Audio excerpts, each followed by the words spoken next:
Hi, everybody. Okay, I'm getting this right now. Every night. There. Should be right. Hopefully it's right. Let's put it down. Oops. Always fixing this, right? Always fixing. Okay. Hi, everybody. Hi, you guys. Okay. I'm trying to do this right. Trying to do it. Okay. Should stick right there. All right, you guys, I have so much to discuss. So much to discuss, and I'm wearing the weirdest clothes, so when I stand up and you see rips in my pants, ignore it. How is everybody? Is everybody good? I'm texting Libra Lori, of course. I'm texting my little Libra Lori. Okay. All right. Hi, you guys. Okay, first, I have a ton of stuff to show you guys that I got. Okay, so I'm dressed weird, so just forgive me for my weird dress. It was laundry day, so this is it. Okay, look. I got this. It arrived. Look it, painted by Bobby on my Instagram. Look. Look, you guys, isn't this beautiful? It's where I hike. Look at that. Isn't that amazing? The picture I always put of my hike. Look. Or at least that's what I think it is. It looks like my hiking tree where I go. Isn't that beautiful? Look, you guys. Cute butt. You're funny. No, look, isn't this beautiful? It's exquisite. I just got it today. I think it came on Thursday, but I just got it. It's so beautiful. I'm going to leave it right here so I can show you guys again. Thank you so much. I know that's where it is. It's where I hike. Isn't it beautiful? That's exactly the view where I hike. Exactly. Look at how beautiful that is. There's my little green orb, and there's where I hike, and there's my beautiful tree. It's not my tree. It's God's tree, but I like the tree. It's so beautiful, isn't it? Oh my God, so beautiful. And I have to show you, I'm so thankful. Thank you, Bobby. I got it. I got it. It's very Monet, isn't it? It's very beautiful. It's so beautiful. So beautiful. What a beautiful picture. I'm going to frame it, but of course I have to frame every picture in my house, and I have tables full of pictures. Okay, so I got this. Isn't that beautiful? I got this beautiful, another beautiful thing today. I got like Christmas treats, and I have no idea where this came from. Let me read where this came from. Okay, this came from somebody in Thousand Oaks, California, but it doesn't say a first name. So I'm going to hold this up. Now I'm going to sniff my booties. These are my lavender booties. They actually smell like lavender for your feet. You can, I can't do it here, but you can, because I can't bend my legs after yesterday. You can put your feet in them to soothe your feet. Oh my God, I wore them today, and I was like, you can put them in the microwave, you can heat them up, you can cool them down, you can lavender them out. Oh my God, so great. I smelled them in the box. I was like, oh my God, what is this in the box? Who sent me this in the box? This is it. So I will be wearing my little lavender booties. Look, aren't they bunny feet that smell like lavender? Oh my God. No, these are beautiful. So beautiful. As long as you don't have bad stinky feet. I don't think I have stinky feet. I may, you know, I could. So yeah, it's positive. So thank you for that in Thousand Oaks. Put your name up here. The last name, I think it's your last name, is Taccetta, and I have no idea how to pronounce that correctly, so I'm not going to. But oh my God, I love these. I had them on all day. Well, since I went to the mailbox, because I never go to the mailbox. Then I got, I mean, I'm talking beautiful, beautiful, okay, beautiful gifts. Beautiful. I mean, I don't know you guys are too generous. These beautiful, beautiful gifts. Look. Can you see? Is it not beautiful? Can you see? So beautiful, beautiful. And let me show you I'll tell you who sent it because I just read their letter. And look, a beautiful bracelet. Oh my God. I know I'm live, I'm here. Are you guys live? I got to tell you an adventure today, what not to order. I do have a P.O. box. It's somewhere down below sometimes. I'll put it up again. Maybe the last video. And this beautiful bracelet that came with it. I cannot thank you guys enough. It's so, I don't even know what to say. This is from, I want to say Renee. I want to say it's Renee. I couldn't really read the signature, but I'm pretty sure it's Renee. Beautiful letter. Beautiful. I mean, and oh my God, shoot. Somebody sent me the most beautiful handwritten 3 binders of handwritten, and by binders, not like 500-page binders, but binders about Keith's name in numerology. So thank you for that. I got them, and I mean, handwritten, so beautiful. And this is handwritten. Oh, that was you, Tammy. Wait, Tammy, wait. Did you send me the numerology or did you send me the shoes, the lavender ones? I think you sent me the numerology because this is Renee, unless Renee, you are Tammy.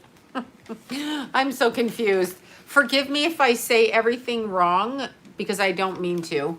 No, you're not late. I just got here. I sent you about the names. Oh, Tammy, thank you. I put them in my drawer because I had Nosy Parkers here last week.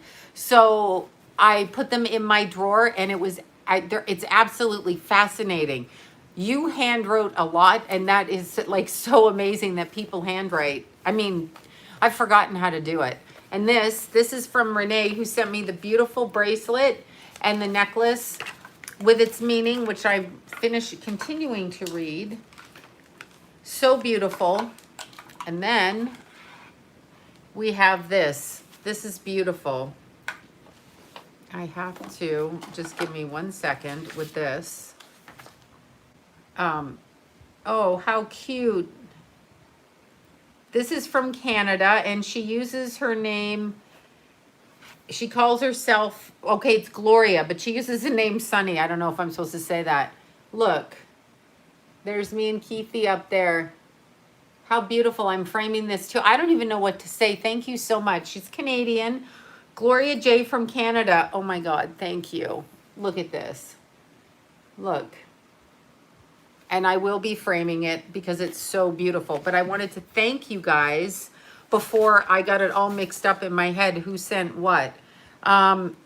So beautiful. And it came in an envelope. It said fragile, which is extremely good because, you know, I would throw it somewhere and then be like, oh my God, so beautiful. So beautiful, you guys. Thank you so much. I don't even know what to say. I have to say it or to get it out of my head. I have to. Hi, Ashley. How are you? 2 Ashleys I know here. Estelle's outing the word. She's saying that I'm live. I'm live and crazy. Anyway, so much fun yesterday. So I posted my beautiful pictures. I know, beautiful gifts. I don't even know what to say. I don't know if it's my birthday or Christmas. You guys are unbelievably kind. Unbelievably kind, considering I don't even know what to say. So, I mean, you have been so kind compared to people that I actually have conversations with daily that I call family members who are pricks. So you have been so kind. And I'm not talking about my Jason, but you guys have been so kind to me. It's so strange. There's Michael. He just flew up there on the, I just saw hello from Michael. But everybody's been so kind and it's been so much fun. And probably the happiest thing that I did today after yesterday was put these on my feet because they smell so much like lavender and my feet were killing. I actually, oh my God, 20 plus miles. Okay, so here's what we did. The most fun we did.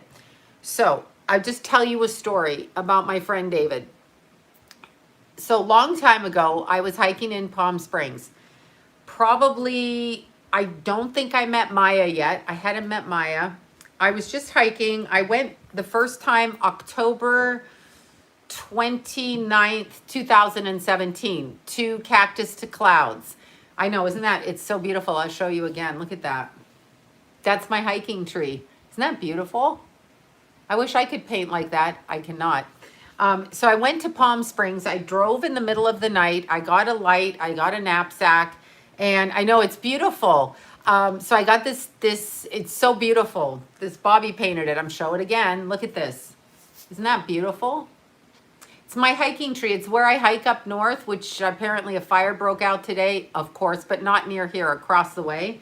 But this is the tree that's there. So every time I run up that hill, I see this beautiful tree, and it's so beautiful. I'm friends with the trees. So I learned about this hike called Cactus to Clouds. It's considered the toughest day hike in North America. So this beautiful hike, I Googled it online, I looked it up, I read about people dying in the heat in Palm Springs, and I was like, that's the hike for me.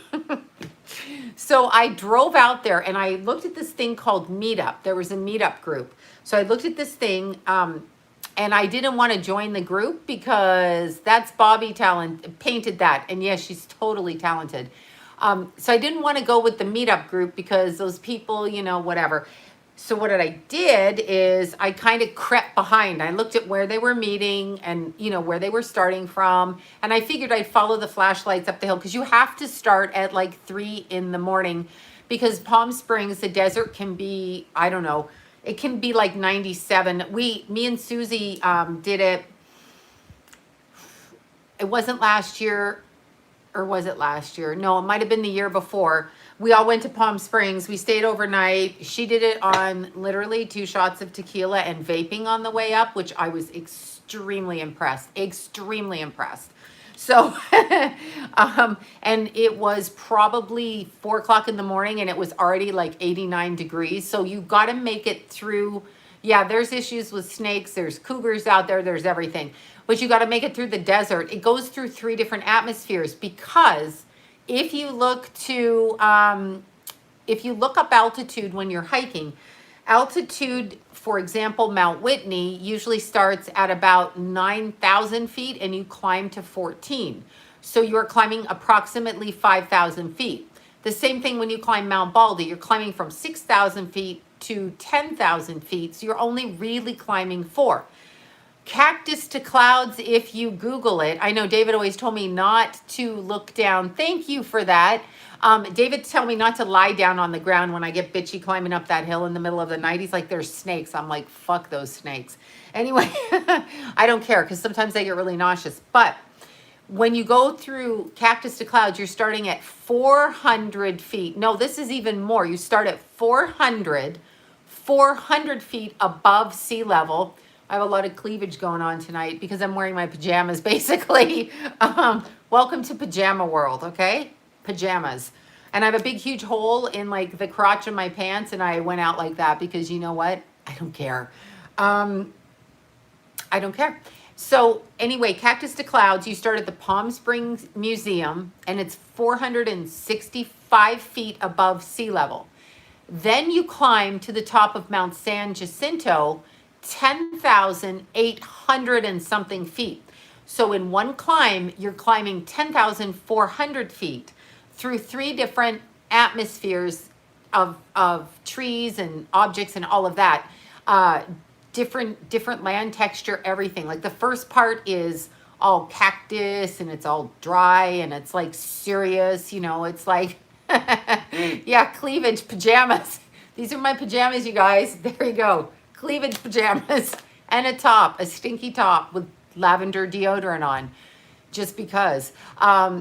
Anyway, so you climb through the desert and you get to the middle sections. So for me to climb from the museum to the tram is about 5.5 hours in one climb to 5:45, and then it's another 6 miles up. It's another 6 miles up to the top of San Jacinto and 6 miles back down to the tram and then take the tram. Anyway, this 1 or it was probably the third time I did it. I went there and there was no one in the parking lot. Okay. Nobody was in the parking lot. There were no little lights. It looks like fireflies going up the mountain. It's exquisite. I love it. It's actually like the best thing I've ever done. So I'm climbing up the mountain and this guy pops out of nowhere. And I'm thinking, shit, I'm going to die. That's what I'm thinking. I've run into like 3 or 4 drunk men up there, gay men. It's Palm Springs. So they're not like after me, but they were kind of belligerent because, you know, drunk guys climbing up a hill into altitude. I don't know. There's a bench up there that I'm not supposed to ever stop at 1 mile into it because apparently everybody has sex on that bench. I don't know why you'd climb up there to have sex. I'm just saying, it's pretty freaking steep. Anyway, so this guy pops out of nowhere and he's like, what are you doing here? And I'm like, what are you doing here? Because I think I'm going to die at this point. And what did I carry with me? I carried a box cutter. Do you know why I carried a box cutter? Because we were told that a box cutter took down a big jumbo jet. And I'm like, well, shit, if that can do that, I'm safe going through the desert by myself in the dark with a freaking red box cutter. So I'm going through there and this guy's like, can you keep up with me? And I'm like, I don't even know who the hell you are, but all right, I'll go. Because at this point, I don't want to die. And I figure if I befriend him and he wants to run up, I'll get there quicker. So we are going all off trail. It's pitch black. You just have like a little headlight on. And so it's just me and him for 5.5 hours through the desert, right? And at this point, I'm like, whatever, I'm not going to miss out on exercise and keeping my ass in shape, all of that. Really, that's why I climb for 5 hours, because perhaps everything will stay up where it should. So I got, thank you for that. Thank you so much. So I go high from Toronto, my hometown, with no mountains, little escarpments, but no mountains. I think we have like a 3,000-foot mountain. So I climb and I'm talking to this guy and he says his name is Arturo and he's about my age, a couple of years younger, maybe 2. Anyway, we're talking all the way up and he's like, I know I'm ridiculous. I'm stupid. I was facing my fears and hoping to die, but that never happens. When you hope to die, you won't die. So the secret is to want to live and then you'll die. I figured this out now. Anyway, I was like, you know what? Fuck it. My life is going nowhere. This was back in 2017.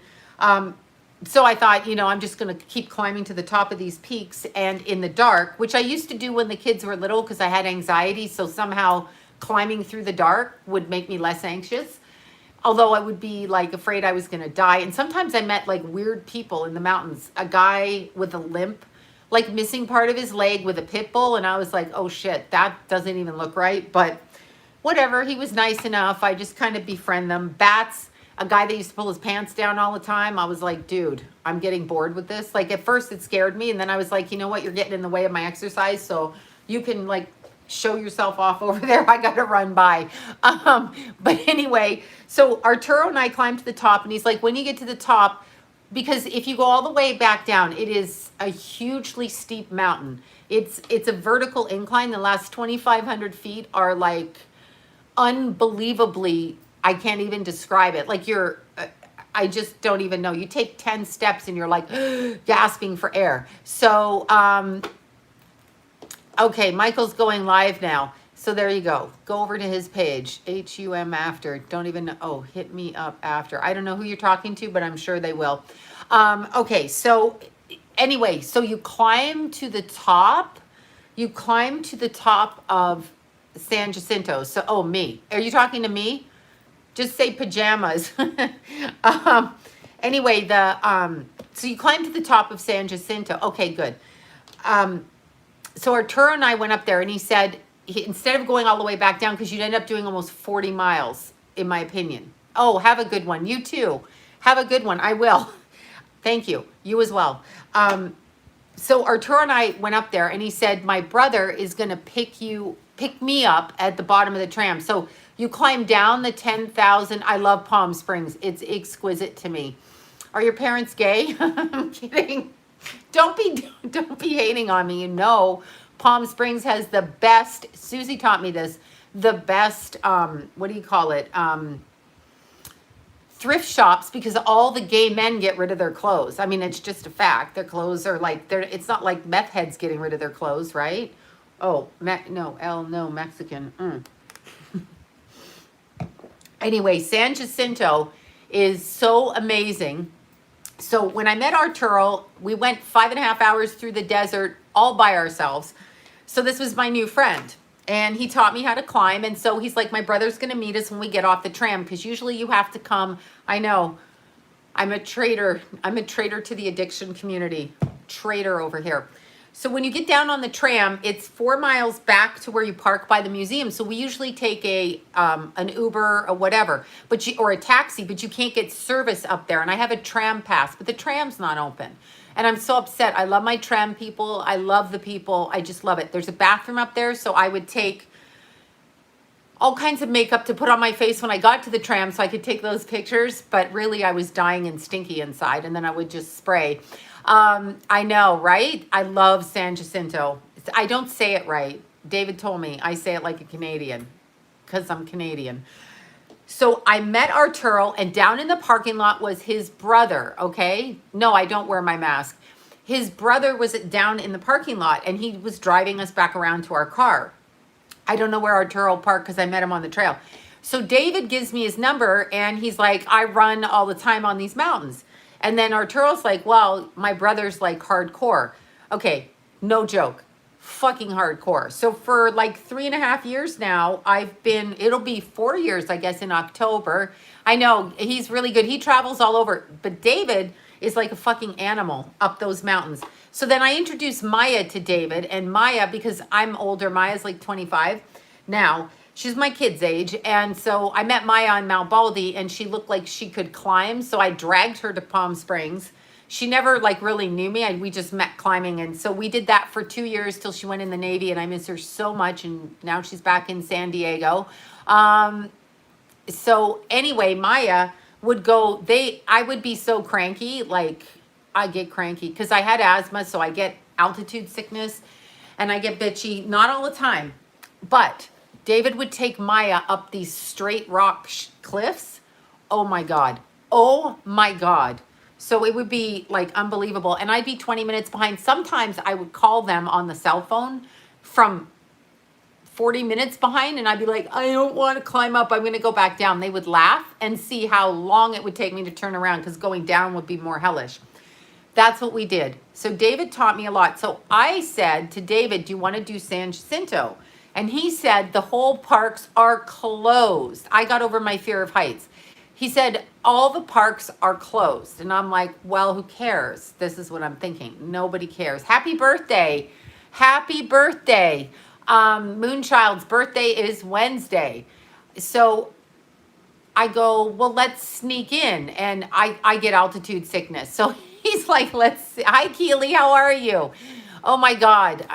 You're so silly, Keely. Keely's silly. Just silly. Private joke, silly, with me, silly with me, in a good way. But anyway, so we sneak into the park. He hasn't gone the back way that I go, so up through Idlewild. So we're parking on the street, and it's pitch black out. So we can't see any signs that say don't tow, but there's like signs up saying no hiking, parks are closed. And by parks, it's the Pacific Crest Trail. So it connects with the PCT. So you have people going all over the country, right? And then climbing through all of the peaks. And so we parked on the road, praying to God, like lock everything in your trunk, pray they don't tow you. Because if you got back from, hi Brenda, if you got back from San Jacinto and your car was gone, you would kill yourself. Kill yourself, okay? Kill yourself.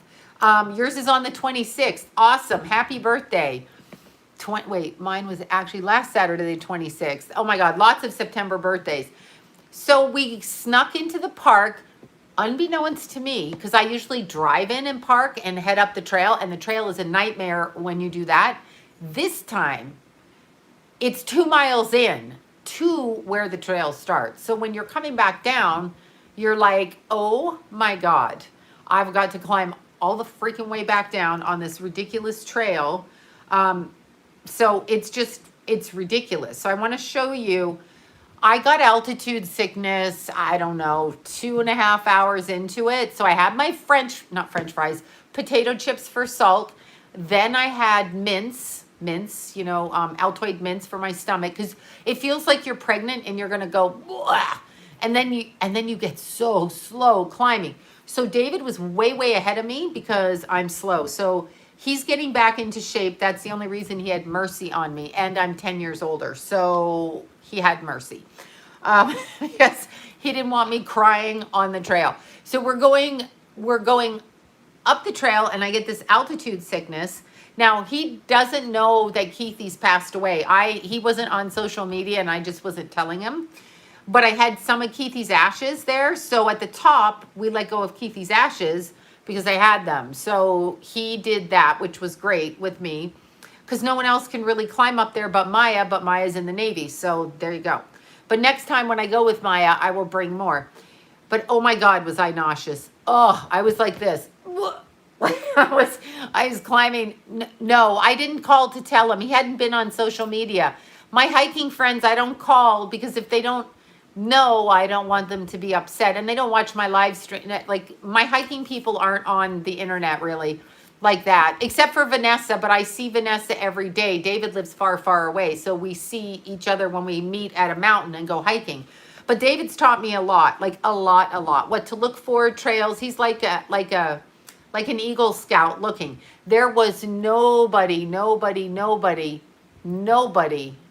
on this trail. Completely isolated. I mean, for 4.5 hours, we didn't pass anybody.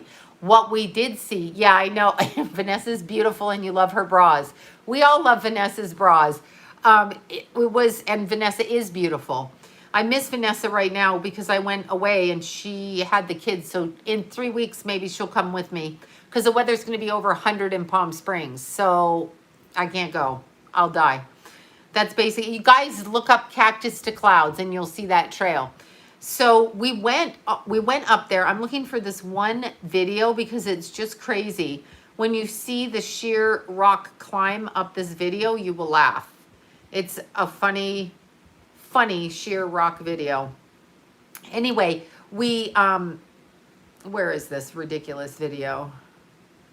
Okay, it might be this one. Let me just look. Oh, not that one. Maybe this one. Okay, I want you guys to look. I'm showing. See, that's the last part to the peak. You can see David way up there and I'm at the bottom. And I was so sick. There's big holes between those rocks at the top. There's like complete... Here we are at the top. This is at the top, but it's complete like rock crevices where you can see down. And you're 10,800 feet above Palm Springs. And some people sit over the ledge like it's a sheer fucking drop. When you climb up under the tram, that tram in Palm Springs, unbelievable. Wait, the fires are hitting the vineyards. Oh no. Oh no. I know the fires are going, they're everywhere. So we climbed up. Here's the little hut that everybody sees before they go up. I'm so nauseous right here. There's a hut. I don't know if you, where is it? Anyway, there's a hut somewhere back there. Did I blow the hut? Yeah, hold on. Where is this hut? Oh, okay. Well, anyway, it's a hut where people hide out. You can't even see it. I can't even see it. I'm so nauseous when I look at this. Even I can't see it. Anyway, there's a hut up there where people can stay in the winter. Like if it gets it, you should see there's ice on there till like May. Happy birthday, Haley, who's 26. Yay, Haley. Whoop, whoop. So David and I snuck in through Idlewild. Now, all the way up until the sign says don't park, there were campers, people sprawled out. But we're on the trail, so we get into it about an hour and a bit, and there's a green knapsack. And of course, Arlene says to me, did you check for the name? And I'm like, no, I didn't want to see a severed head in there. I've had too much trauma. The last thing I need is to look in a park, open a fucking knapsack, get my handprints on it. Oh my God, I'm so sorry. Your husband passed. Oh my gosh. I'm so sorry. 49 years. I'm sorry. That's very hard. Everything's hard. I'm just finding life hard, especially climbing up that hill. But we found the knapsack on the way up. We didn't touch it. It had a trowel, like a gardening trowel. And so I ignored it. So, okay, so imagine we're 5-6 hours. So we're 4.5 hours to the top. We let go of Keithy's ashes up there. Okay, so we let go of the ashes. And then we're coming back down. So it took 4.5 hours to get up and it took 2.5 to get back down. because all I was thinking is I have popcorn in the car. I have popcorn in the car. I'm going to throw up. I have popcorn. Because when you get altitude sickness, you have to kind of go back down real quick. Gorgonio was the worst for me because it's another 1,000 feet higher, but it's on fire right now. But anyway, it made me so nauseous. So I had to run all the way back down, all the way back down. So we did. David can run faster, but the knapsack was there. So some 5.5 hours, excuse me, 5.5 hours later, that knapsack is there. So Deanna calls me this morning and says to me, oh my God, somebody's gone missing, a fireman in one of the San Bernardino mountains, and there is a knapsack they found. And I'm like, oh my God, it's probably the knapsack. But I'm not supposed to be in the park, so how do I call in the knapsack? Because I'll get caught, but I'm going to call it in tomorrow. So I'm going to call it. Get fried from the scary C8. Fried, you mean from the sun or fried from the fires? There's no fires on that hill. It was so beautiful. And I was just like, I don't care at this point if I died, to tell you the truth. I care about the pain before death, but I don't care. I mean, I really don't. I didn't care before. I really don't care now. I mean, now I want to go on an adventure and see what you see. Okay, so look, I'm going to show you guys. I sent this to Arlene and them first, but this is Keithy here. I just took a little bit of Keithy up there. And then, so right at the top, it's 10,000 and whatever feet. And I'm so like scared to step in a crevice because they could never get you out of the crevice. You would die. They couldn't move it. But anyway, so I threw Keithy over there, you know, part of his ashes over there. And they spread, like we were looking to see which way the wind would go. And David's like, do you want him facing Palm Springs or do you want him facing the valley? I'm like, no, the valley, as if I believe his ashes are looking at the valley. They're not, but we did it towards the valley, and besides the wind was going that way, so we did it. But it was so like fun. But then like those crevices, these huge 1,000-pound rocks. If Palm Springs ever has an earthquake, the rocks all the way up there, like you are just climbing rocks. Anyway, 1,000-pound rocks, prehistoric, incredibly beautiful, the most beautiful rocks on the planet that you can't carry home or put in your bra. Those rocks, the crevices up there like this, sometimes they go down like 40 feet, and if you fall, you would get stuck, but they would never get you out of there. You would just die. No, I'm going to do other videos when I get a chance in my head. Yeah, Vades Sports is Vanessa's sports line. When I can get my head. Here's the other thing. Before I start talking about, you know, stuff. Here's the other thing, okay? The other thing, let me just show you these pictures, though, because I don't think I posted that, but look. This is on the way up. There's campsites on the way up there. We saw fox. I kept hearing words going down. David was like, was there a guy down there by the whatever, the stone hut? And I'm like, no, I was just on my Instagram. He goes, no, I heard a guy's voice. I'm like, well, I don't see the guy, but I didn't look in the hut. So maybe he was in the hut doing something crazy, like with a chainsaw getting ready to kill. I'm thinking of Halloween. Anyway, so I didn't see anybody, but all the way down the trail, I was like, what am I hearing? I could hear talking, and I couldn't hear who it was, and then I could feel people watching me, but I couldn't see them. I could feel all kinds of things. So then I thought it was a cougar because I can tell these cougars when they watch. I thought a bear, but I would have heard a bear. And yes, it's Vades Sports. And then we saw a fox, but then I didn't hear anything else. And I was like, what is going on? What is going on? So you can see you climb up for hours over these rocks, these gorgeous rocks, and you just, could have been coyotes, but usually they show themselves, but you're right. They may have been trying to come after me or something. They didn't get me, but you know, and this one is my favorite. Look at that. Isn't that beautiful? Isn't that beautiful? Look. So beautiful. Anyway, that's what happened. We heard all kinds of things. So then we get down. And it's the only time I've gotten off that trail in the correct spot because I get lost every single time. But David was looking for our footprints where we came in, and we passed that knapsack again. And I went to look in it, and he's like, don't touch it. And I'm like, oh my God, there's a head in there. So I told Arlene probably either Bigfoot or an alien got whoever owned the knapsack. This is what I'm thinking. I'm feeling. That's what I'm feeling. Yeah. Please. Oh, coyotes. My son. Yeah, coyotes are pretty. I'm not worried about any animals, really. I see them and have seen them. I mean, they could attack me. Sure, they could. But at this point, again, I don't care. Yeah, I've seen a mountain lion take a deer down in front of me twice, like within 10 feet of me.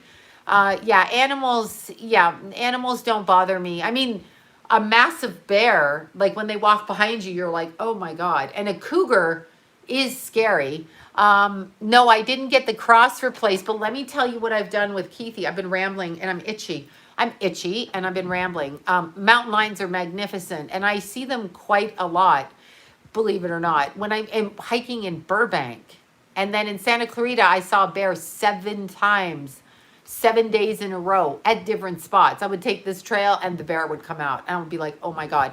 Then I said, I'm going to go to Burbank again and run. And then I saw a bear there that day. I was like, are you kidding me? So there you go. But yeah, so what I did is I got John up here last week. Okay, I got John up here and we went through, because we have a storage unit out here. So we went through 7 huge containers from Costco, the yellow ones with the black tops, full of thousands of pictures. I was almost wanting to throw pictures out. I'm like, fuck it, I don't care. So I got a service that, I know, so many pictures. I got a service and sent 10,000 pictures and they log them. No, well, it wasn't really fun. It wasn't fun for me. We both left here traumatized. We were traumatized. Really traumatized after seeing all the pictures. So we were traumatized, like shocked, anxiety. John's like, I have anxiety when we went out to dinner. And I'm like, it's probably the double espresso I gave you. No one can drink as much espresso. But we were looking at all these beautiful pictures and we put them into boxes from the post office and it's a thing called Scan My Photos and there's a thing for generational photos. So 10,000 photos I sent off to them to archive onto discs and then I will double copy them for my entire, you know, Jason, John, the cousins, whoever, and the friends, so that everybody can do it and put them onto a disc. Okay, so do that. Then I went to Costco with 18 tapes that we thought got robbed when we got robbed because we couldn't find them, but I found them. Little tape cassettes from the kids' childhood and then went and had those sent out through Costco to put them on the things that plug in the disk drive things, the little things that go in there so that we can copy them and do that. So I did that and I just have boxes, maybe 3 more tubs to go through. And it costs a shit ton of money. Flash drives, a shit ton. 10,000 pictures. Now I'm going to drive it because it's local. I don't want to put them in the mail. But if you mail them and you do all that, it would be $1,400. I'm driving them, so I got it down to $1,200 and whatever because I'm not disposing of the pictures. I'm going to let the kids come up and go through Keith's friends and take pictures they want and relatives and all of that. And then so it's like $1,200 and something plus my drive. But, you know, whatever. I'll just take some hostages and go do that. And then at Costco, you can get 2 cassette tapes or DVD tapes or those, whatever, the big tapes from before. 2 in an order is $25. So I did 18. So just double them up and that's what I did. So it's like another $270 for that. But they'll all be on those disk drives, so I'll be able to save them. I just have to do it. I mean, I don't want to spend the money doing it. But you know what? All of that stuff, I looked at all of that stuff and I never put Keithy's pictures out. A lot of VHS, that's it. I never put a lot of Keithy's pictures out. So I was like, you know, that was unfortunate. And then here's what we did for those that have, and I thank you so much. I did wear a mask at Costco. I had to, but I always pull it down when I'm talking to them and then I walk through Costco without it.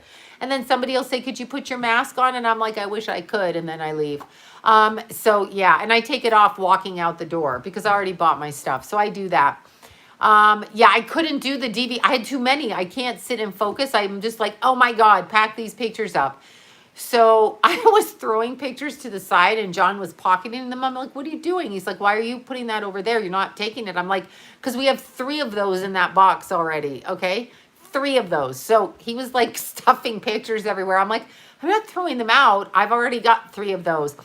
So now the next thing that we did, okay, so for everybody, Keely included your generous, whatever your donations are, okay, just so you know, we have ordered a bench from the City of Los Angeles. So tracking these people down during the Crotch 19 has been difficult. So we ordered a bench from the City of, I know, I don't have a coffin and I won't have a coffin. Cremate my ass and dump me somewhere near my son or wherever. Don't hold me hostage in the bottle. Don't do it. Don't do it. But we ordered a bench from the City of Los Angeles. Now, I could have done it in Burbank and it would be $2,500. However, I wanted to go to the park where we had the service so Keithy's friends can go there. And I want it to face west like it did at the service with the beautiful sun setting. Okay, so beautiful sun setting at the service. So that park bench is on the City of Los Angeles, even though I'm in a different city. We're all in a different city, but that one's in the City of Los Angeles. So guess what that costs? Would you like to know? You could do Burbank, private city. Okay, it's considered good. Keithy grew up there. That's where we first had a house, all of that. However, City of Los Angeles, the one with all the campers and the shit on the street, and there's campers outside this park right now. Not that I'm begrudging campers, but the bench will go like, can you see the sun? That's from the service. And we had it outside there. And my friend goes, did you check with the city? I'm like, no, I didn't check with the city. We just did the call to the friends and we just kind of like guerrilla styled it, which Keithy would love. No rules, no rules. We're kind to people. We love people. All of this. I'm in my pajamas, Vicky, really. This is my pajama bra and my shirt. This is so when I get up in the morning, I can work out with my pajama bra on. But anyway, we did it. Like Arlene was there, Estelle was there, Carol was there, Barb was there, Randy was there. You know, the cousins, the relatives, everybody. We just called them and said, show up at 6:30. So nothing was set up prior. We just kind of drove in and then just like swarmed. So we want to put a bench there. So me and John were looking for where to put the bench. If there was a bench that was already there, we could pay $1,500 for a plaque and put it on the existing bench. However, there's only picnic tables because it's a new park. And then rocks and like deserty climate. So I'm getting a recycled bench to go there with Keithy's plaque on it. And so it's $4,000, City of Los Angeles. So just so you know, your donations from, it is always about money. It is always about money. It really is. But I mean, otherwise everybody would put a bench there. I was going to hijack a bench and just like get some of Keith's friends to make a bench and cement it in there. But I actually want to do it so that it's part of the park so that it never gets taken down. Like if I die or John dies or whatever. So yeah, well, because 100,000 people I've put my own bench there and I'm not dead. So, yeah, no, they might remove it out here. I don't know. I was going to hijack it, but what if you spend 800 or 900 building a bench? My friend Dylan used to do that. He did that all over the Verdugos for people, and he made these wonderful. I was wondering that if you could use your own bench. No, you got to go through the city. You can. I could. If, and I could have his friends put a bench, and me and Marvin, Marvin's so good with the cementing of things. But eventually they might just come and whatever, take it out or anything. And it's such a barren park in that it's very deserty and sandy. So I just thought I'm going to do it legit and it'll work itself out. But what I was saying is the money from the GoFundMe that you guys have sent have gone to pay for the back bills that we put onto a credit card and are going to the bench. So I thank you tremendously for that, all of you, because that's what we're doing. We're putting a bench. Okay, so we're putting a bench with Keithy's name, and then they said to me today, the young man's name is Chance, and he said to me, we can't put a birth date or a death date on it. And I was curious, so I said, why? And he said, because people tag that. So you can put in, you know, in loving memory of. So I'm going to put, no, it's not up the memorial, but I'm going to put a bench. Thank you for that, you guys. Thank you. So I'm going to put in loving memorial of Keith William Bella, of course. Keith William. Little KW. I'm going to put it up there, and then I'm going to put just, you know, son, brother, friend, and warrior, and that's what we're going to do. And then his friends can go there. I'd so much rather it be than a graveyard, and I want it to face the west, the sun. So I want it to face the sun setting so that people can see that and they can think. And then behind it will be where Keithy worked out. They put that new man stuff arm bench there, you know, where you sit and you do flies and you do chin-ups and pull-ups.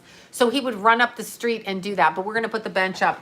It takes a couple of months, but when it happens, I'm going to film it live so all his friends can come see. I'm hoping it'll be by his birthday on December 18th, which isn't his birthday anymore, but it is his birthday because that's the day that I did it. Yes, my house got robbed, totally got robbed. But little Keithy's bench will be there. So that is what we are doing. I figure his friends can go there and it's not like sad. They could work out or smoke pot or work out and smoke pot. I don't know what people do. They can do. And we're using recycled material because we're trying to be eco-friendly. Yeah, they robbed the vibrators. I know, a bunch of bitches. But that's what we're going to do. And then, so it's close. It's in between Burbank and here, and it's in between. Because some of the friends are from here and some of the friends are from here.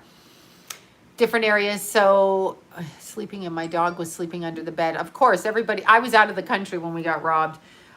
Anyway, so that was what we have in plan. So we were robbed in 2010 when we were skiing in Canada. Thank you so much for that you guys, everything has helped.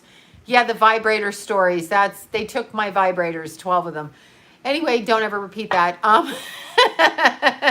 That's all I reported. I just remember Jason was just like, what? Like, he was like, what are you saying? And of course, John's in denial about everything. So he just turned around and walked the other way. And Keithy was like, what? Yeah, no, the GoFundMe page is still up. It's on the Keith Bella crime page, crime pursuit page. I probably should put it on my regular Facebook, but I started that page for people to look at it, to give information about Keithy, like that. So it's this page on Facebook.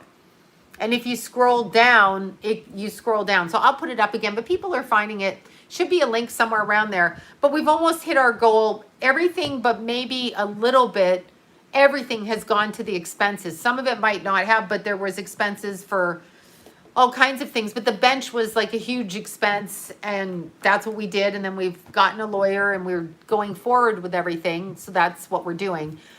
So I'm so grateful, so great. I can't even tell you, because honestly, after doing that, none of us had any kind of extra income at that point. Sounds weird, but it's true. Like, it's just true. It's just true. What is the stage name? I'm like so confused. Yeah, it's so great. No, everybody, bench is a huge expense. That rhymed. It is. It's a huge, I mean, $4,000 in Los Angeles. Mind you, in this park, there's like homeless people strewn out there. However, Keithy was oh no, Bella is my last name. That's John's last name. It's Austrian. It's not Italian. They may have snuck in from Italy, but John's grandfather was Austrian. So it's Austrian. All of them are Bellas. Yeah. I don't make up names. The names I make up are my order names, meaning when I order from a restaurant. I don't have a stage name. This is my stage name. It's my name. I was born Sloan, and then I married somebody with the last name Bella. So, so there was that. I had a maiden name, but I don't mention that on here because they don't like psychic types. So I don't do that. But so, I mean, yeah, when I got married, my last name is Bella. They want your stripper name. Oh yeah, well they'll never find that. I used Sloan in Florida. I stripped under Sloan. I mean, I was Sloan from the San Fernando Valley at the time. They used to have this like madam lady introduce us, and we had to go out in ball gowns. Sounds really crazy, but anyway, there you go. Yeah, that was it. It was my name. I was like, couldn't even be bothered to make up a name. I was like, I don't fucking care. I really don't care. That's it. I'm not embarrassed anymore. People tried to make me embarrassed, usually very homely looking women. Attractive women don't do that, or people that are self-confident, but we had some family members that were, you know, pretty pissed off about their gene pool. So those people were pretty rude. And they're still pissed off about their gene pool. Still pissed off. Not my problem. I know. Pissed off people about their gene. I'm trying to be nice, but women should not attack other women. I know. Family judged too harshly. Oh my God. No, they were. No, but I mean, like, I had people in my family from this big that were very cruel about my appearance. It's because they were homely, is what I'm trying to say. Handsome women, okay? Bow, wow, wow, yippee-yay, yippee-yay, you know? I didn't realize it when I was younger, but I was like, oh my God, you people. It's a gene pool. They were upset. I was adopted, so I'm not in their gene pool. Just saying. I know women are so... I'm not saying who it is. I'm just saying I grew up with people being very cruel about it. And secondly, honestly, pantsuit wearing, those fucking people. What is that? Even if you are a big girl, oh my God, I heard from my friend Valerie. She used to rock mini skirts no matter what. I love her so much. I just heard from her. A fellow Leo, and no matter what she looked like, no matter how she felt, she would put on the tiniest little mini skirts, and that girl rocked everything. Just, I go commando, no pants. Exactly. I'm not doing that now because I'm a little bit uncoordinated when I'm out. Little bit uncoordinated. But wait, Mandy Edward. Your stripper name is Mandy Edward? Excellent. I don't know what that... I'm going to look you up. There you go. But mini skirt. I wear mini skirts in the winter because my legs freeze in. It's okay. So I'm getting to the point where... Woof, exactly. So, and we had some family members too in John's family, like some of his bitch female relatives. I'm not going to say who here, but they're very like catty against even like beautiful Kenna and beautiful Paige, giving them dirty looks, can't handle attractive women. Like seriously, I love it when little Paige dresses up and Kenna dresses up. Oh my God, love it. They're such beautiful young women, but yeah, such self-hatred. And even at Keithy's service, the dirty looks one of them in the family gave to these beautiful young women and can't even get the names right. It's like, oh, go fuck yourself. Go just fuck yourself. I wanted to say it. I didn't even particularly want certain people at Keithy's service, but I can't cut people out because that would be, I get blamed for that. So I know my Paige, can I tell you, Paige, would the retrograde make me have vertigo? Possibly, but we're in Mars. Yeah, it would make your energy wobble like this. Paigey checks on me every day. Pretty much. Just beautiful little Paige. I have to show her a picture. And Kenna and Lila check on me, although Lila's been at the other grandmother's houses. So for now, I will see Lila this week. They promised to come for dinner and drag Jason, who does not want to drive anywhere anymore for whatever reason. But yeah, anyway, I'm going to show little Paigey. I just had a nice conversation with Paige while I was doing laundry this morning, which is great. It's always so fun to see Paige. But I mean, I just love her. This was Keithy's first little girlfriend, Paigey, right here, when they were 12 and 13. That is my little Paige.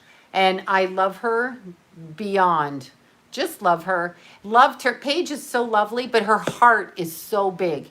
And she understands things, very, very much shows. She understands things. I love her no matter what, no matter where she goes. And when my boys brought girls home, of course, and they're, you know, with me, I'm like, oh my God, this is a girl that wants her nails and her hair done. So I was like, yes, we're going to the nail salon and I would never be mean to the choice of my son's loves because They have to love them, not me. So I would want to see grandchildren and be with them. So I will never, never, never, never, never.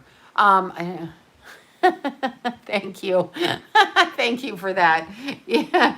But no, Paigey checks in on me, Kenna and Lila. These are beautiful young women. Beautiful. I have beautiful cousins in the family, young girls in the family, young in their 20s, key stage, and they are beautiful. I would never discredit them. All young women need to be boosted, but there are certain trolls in families. I'm going to call them trolls. I know. So it's so fucking disrespectful. It's so disrespectful. If you go into a family, I hear you. Oh, no, totally. If you go into a family with a relative, a female relative, who's rude to you, okay, who's rude to you, get the hell out of that family. It is not worth it. It is so not worth it. I remember when I started dating John, one of his family members, this one I didn't want to come to the service at all because I didn't want to see this person, but I put on a fake smile and pretended because they're family. So I'm just like, they haven't committed a crime, so I can't really kick them out. But anyway, this particular person told my husband, I, of course, am 21 years younger, 20 and a half years younger. And this person, my mother-in-law was great until I married her son. And then when she couldn't get rid of me, that was the problem. However, my husband played into that, so fuck him too. But anyway, this particular family member made a crack about my youth and my appearance and the fact that I might be looking for just money in the family, which is funny because I've never done that. I've never ever gone with a man for money. That I make my own money. I don't need a fucking man's money. But nonetheless, this particular family member said it, and guess what? It's called projection. This bitch went and married for money, okay? Well, yeah, they preferred John's first wife, of course. Yes, they would. I know. Just wouldn't remember Ken. Never remembers Kenna's name. Never. It's just, you know what? I actually, I wouldn't do it again, but yeah. Just, if you can't look at a beautiful young woman and embrace them and you've had your time. I've had my time on the planet. I'm not young anymore. Why am I going to be vicious? I'm never going to look like them. I'm not going to be like them. They have their life. I want to talk to them. Grow up. Do this. Focus this. Like Paige's learning how to read her tarot card. No, John's first wife did not die. She ran screaming from hell. Screaming out the front door. Fuck you crazy people. And she ran. No, they both ran away from each other. Bum is a Canadian word. She ran fucking screaming. She was like, fuck you. She ran away from her kids too. But then she just ran down the street. One of them I can see why she ran away from.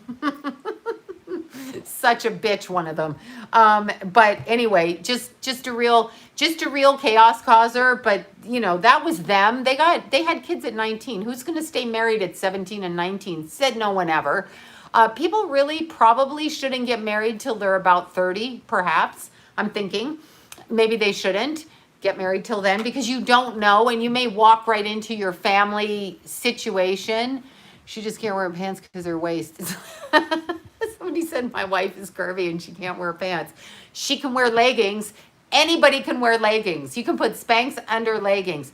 But yeah, I was going to say when people, no, I really wouldn't. I wouldn't. The kids, 3 kids never married. I told my boys not to marry. I was looking forward to Keith having kids, and I always thought he'd, come back around to Paige because I so wanted Paige to be a daughter-in-law.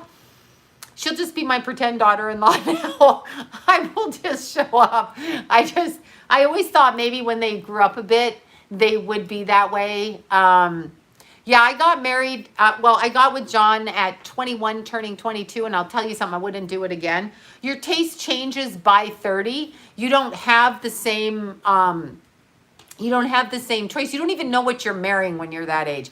Somebody who's older knows what they're doing because they've already lived. They're in their 40s. They fucking know what they're doing. Somebody who's in their 20s does not have a clue what they're doing. And you've got to get your voice and you've got to bring it back out and you've got to get your strength.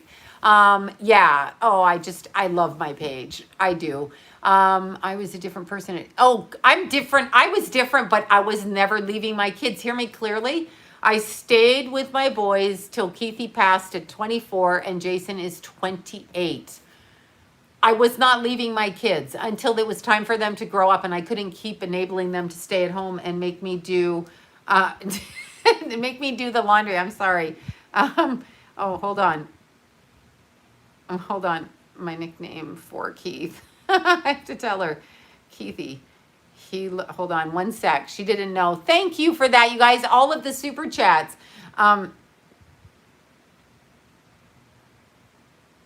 He didn't dewdrop when he was born. I have to answer this. Dewdrop when he was born. So I just wrote it. Okay. Born. Yeah. So anyway, what are your thoughts on grooming? Are you talking about hygiene or grooming? If there's an age, I wasn't walking away from my children. When I got pregnant with Keith, I was ready to step out of my marriage, actually. So my decision was to have Keith and to stay. And then Jimmy passed away, and so I went that way. Or do you mean grooming for sexual abuse or grooming as in hygiene? You mean like grooming children? Yeah, so I stayed for my children. I mean, that's a true story. Whether it happens or not. No, age gap, I was just talking to somebody about this today. Age gap shows up in an astrology chart. It really does. It really does. Yeah. Well, I didn't want to go into a court battle over my children with a person who's an Aries who would fuck with me in court. That's the truth. All men fuck for custody, especially if it's a power struggle. They're gonna fight you. So when people get married and say it's going to be like equal, it's like if somebody has the money, the person with the money wins, not you. I love Paigey. Yeah, so I'm saying people fight you. So I have 5 grown children. I love all kids. Widowed, my youngest 1 year. Oh my goodness. There you go. Good for you. Yeah, I don't think, yeah, I'm not going to get catfish because I'm not trying to date anybody. They get mad when you date. But yeah, Aries, no, the Aries would win. So exactly. No, they win. So I wasn't going to leave my children. I was never going to leave my children. So you trap a woman. John is an Aries, clearly. You trap a woman when you get her pregnant because if she doesn't have family money behind her but I've heard it with men too, and she's not, a vicious fighter and wants it to be fair, you're going to be fucked over. So I was never leaving. That was my mindset when I got married. I wasn't leaving. I was not leaving my children, no matter whether I was miserable or not. Unfortunately, I don't think you can stay married for 30, 40, 50 years and be happy. I may be proven wrong out there. Don't yell at me. I know that one lady's husband just passed away, and that's so sad. But you can tell people that date out of your age, like Cher's chart, Cher. Cher has Saturn in the 5th. So she married Sonny, who was 20 years older, and then she married that younger guy, not married, was with the younger guy after. That's an age difference in astrology. Me too. Yeah. Okay. I just wouldn't do it. There you go. You lost custody of your daughter, especially if you're psychic. They make you fucking crazy. Yeah. Well, you're probably the same age. I was married 33 years, the same. However, we were not the same age. The bagel guy, he made bagels. It's not a racial mark. Don't call me a fucking racist. Cher's younger boyfriend who worked in a bakery and made bagels. That's what I'm saying. Yeah. So, yeah, that's what I'm saying. Yeah. So, I love bagels. Me too. Yeah. But see, it's the thing when you have your kids, psychics and ex-strippers get terrorized by men because no one's going to want you. You're a whore. They're going to take the kids. You're a psychic. So you're not going to leave your kids. You're just going to sit there and you're going to take it because you're going to take it with your kids. I hear this all the time, and that's just the way it is. Mars and Capricorn can go older. Wherever Saturn is placed in the chart. My Saturn's in the eighth house, okay? So sex with older people. So my first husband, I had a first husband in my teen years for 4 months. It was an accident. I was drunk. It was an accident, okay? Whatever. He was a year older, but honestly, I thought I was going to, kill him. So no, that had to be done. He was also an Aries. So that was a problem because it's just a fist fight one after the other. Drugs and alcohol in any relationship are evil, and they cause 99.9% of the problems. Drugs and alcohol. If you have a drug addict or you have an alcoholic, they are a narcissist because they're doing their drugs and they're drinking and they're causing fights. 18 and said the dad was a douche. What are you doing? Okay, there you go. Yeah, well, that's good. You stayed till you're 18. I wasn't going to fight to not see my kids. 2 Aries I married. And I have only Aries fathers. So yeah, it's a real problem. But look for Saturn if you have Capricorn on the 5th, Capricorn on the 8th, Saturn in the 8th or 5th, Saturn in the 12th. This is all past life karmic connections to people of different ages, meaning 5th house, children, sexual, whatever, can come in from a different time frame. So they can be on the planet. Well, not your children wouldn't be here before you, but your lovers can be here because you may have waited to come back in. So that's what the Saturn is. Saturn in the 12th is Saturn in the 12th. Saturn in the 12th is very, very difficult. Saturn in the 11th is not, it is. It's for different reasons though. Saturn in the, oh God, my ear itchy. Sorry. Saturn in the 11th is, helping your friends find their karmic purpose. That's what Saturn in the 11th is. Saturn in the 9th is kind of higher learning and education, perhaps being blocked is what that is. Saturn in the 5th. I have Capricorn in the 5th. Very difficult with the children, karmic repercussions with the children, okay? Capricorn, Saturn, all of that. It's karma with the children, okay? And it leaves it a bit cold. It can be adoption. It can be due to war. You couldn't raise your children. Kids died. Kids had born with illnesses. Karmic. Okay, karmic. Saturn in the 8th.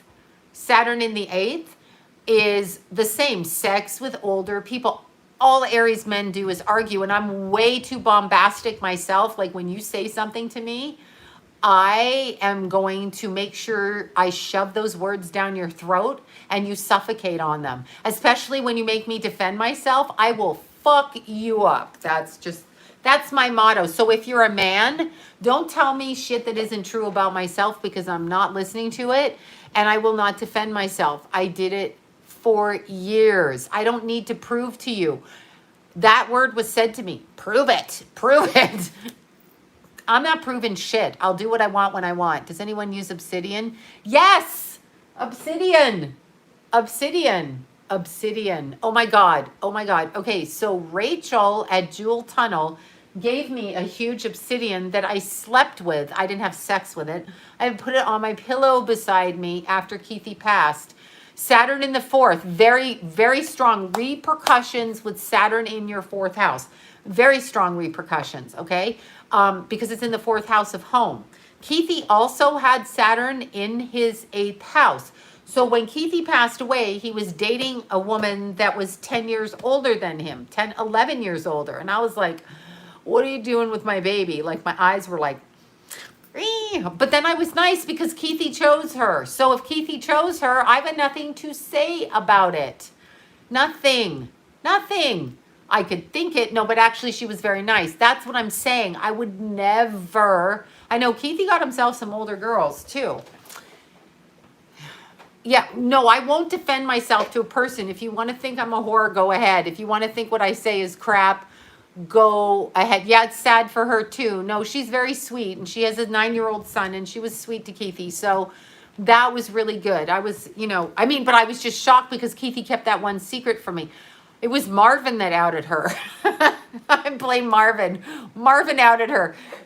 There was John on the couch going, she's really nice neighbor. She was friends with Keith and Jason and she's really nice. And Marvin's like this. He's going like this. They were dating. They were dating from the couch. And John's like, no, you don't understand. She's just really nice. And Marvin's like, they were dating, whatever, friends. And so I was like, oh my God, that was so funny.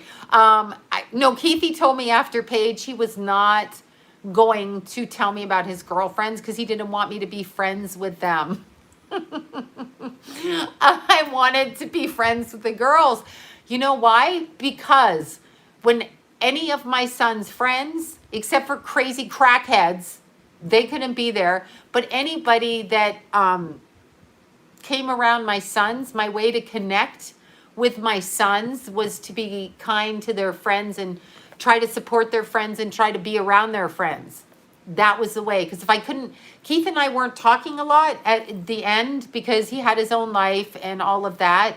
So me and Doodle, I mean, we were talking fine and I would go down and see him, but if he mentioned something to me, I would try to uplift what he mentioned because he liked them. So therefore I'm going to like them. That's crack is whack. Exactly. No, I haven't seen Keith yet. I got just a little, just before I came on here, I'm going to tell you what not to buy on Amazon either. I have a don't buy something. So Keithy, I was sleeping and I kind of bounced out of my body and I could see his face trying to come through, but then I couldn't quite. It's so weird. It's like I'm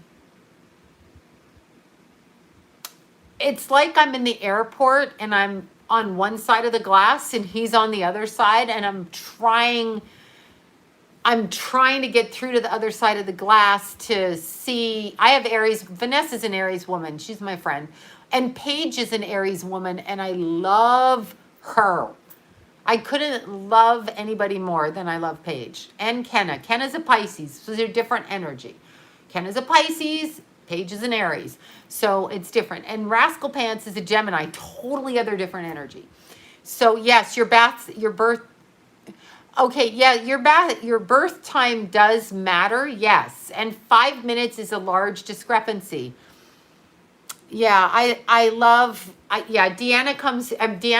connects with Keithy, but I started to see his face. I could see the freckles and I started to see him come through, but he's trying to come through or I'm not picking it up or I'm getting bits and pieces of it.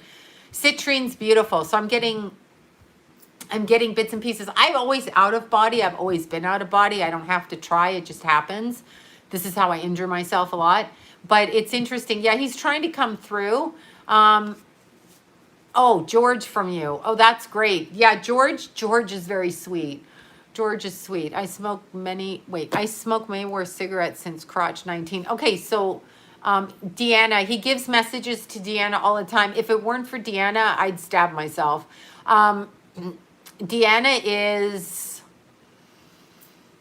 she's so helpful to me and I don't even know what to say. Yeah, I know. And Deanna, George was just here. Oh, wait, George was just with you? What do you mean? Is he dead? Don't tell me that. What do you mean? George on there. Don't tell me he's dead. I don't even want to go there. Anyway, Deanna was so, she's so amazing. Oh, in chat, thank God.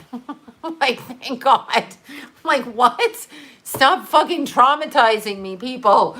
But Deanna is so amazing. Keely, I'm kidding. I took it. I'm like, what are you saying? Yeah, Deanna talks to me pretty much 400 times a day. And she's so kind because I ask her really, really dumb questions, okay? Really dumb questions, beyond stupid questions that I know better. It was like when, I always says all kinds of things to Deanna about a lot of things, actually. I got worried, like, would he come back with his, would he come back with his beautiful body? He had so many attributes, so smart, so good looking, so tall, so healthy, all of these beautiful things. And I'm like, what about when he incarnates back? And he's not coming back, she said, that he doesn't want to come back. He's working on the other side. So that's actually good. She talks about like other things that he sees and he understands things. Well, when you're not in your body, you don't move your body, okay? Yeah, no, he's going to wait on the, I don't need him to come back now here for me. I don't want him here. I just want to know that I'm going to see him. I want him to be my son again, but I don't want to bind him. And this time I want him to come back with all his gifts again. And I want him to be my beautiful son. And then I want to raise him, and I'll just raise him, me and him. And that's what I'll do. And then I'll spend all the time with him. That's what I'll do. So yeah, I know. Lila really loved him. Lila was so sweet. She talked at the service in her little girl voice, and I was like, oh my God. Yeah, I think he is trying to come through, but I'm stubborn as shit and shut down.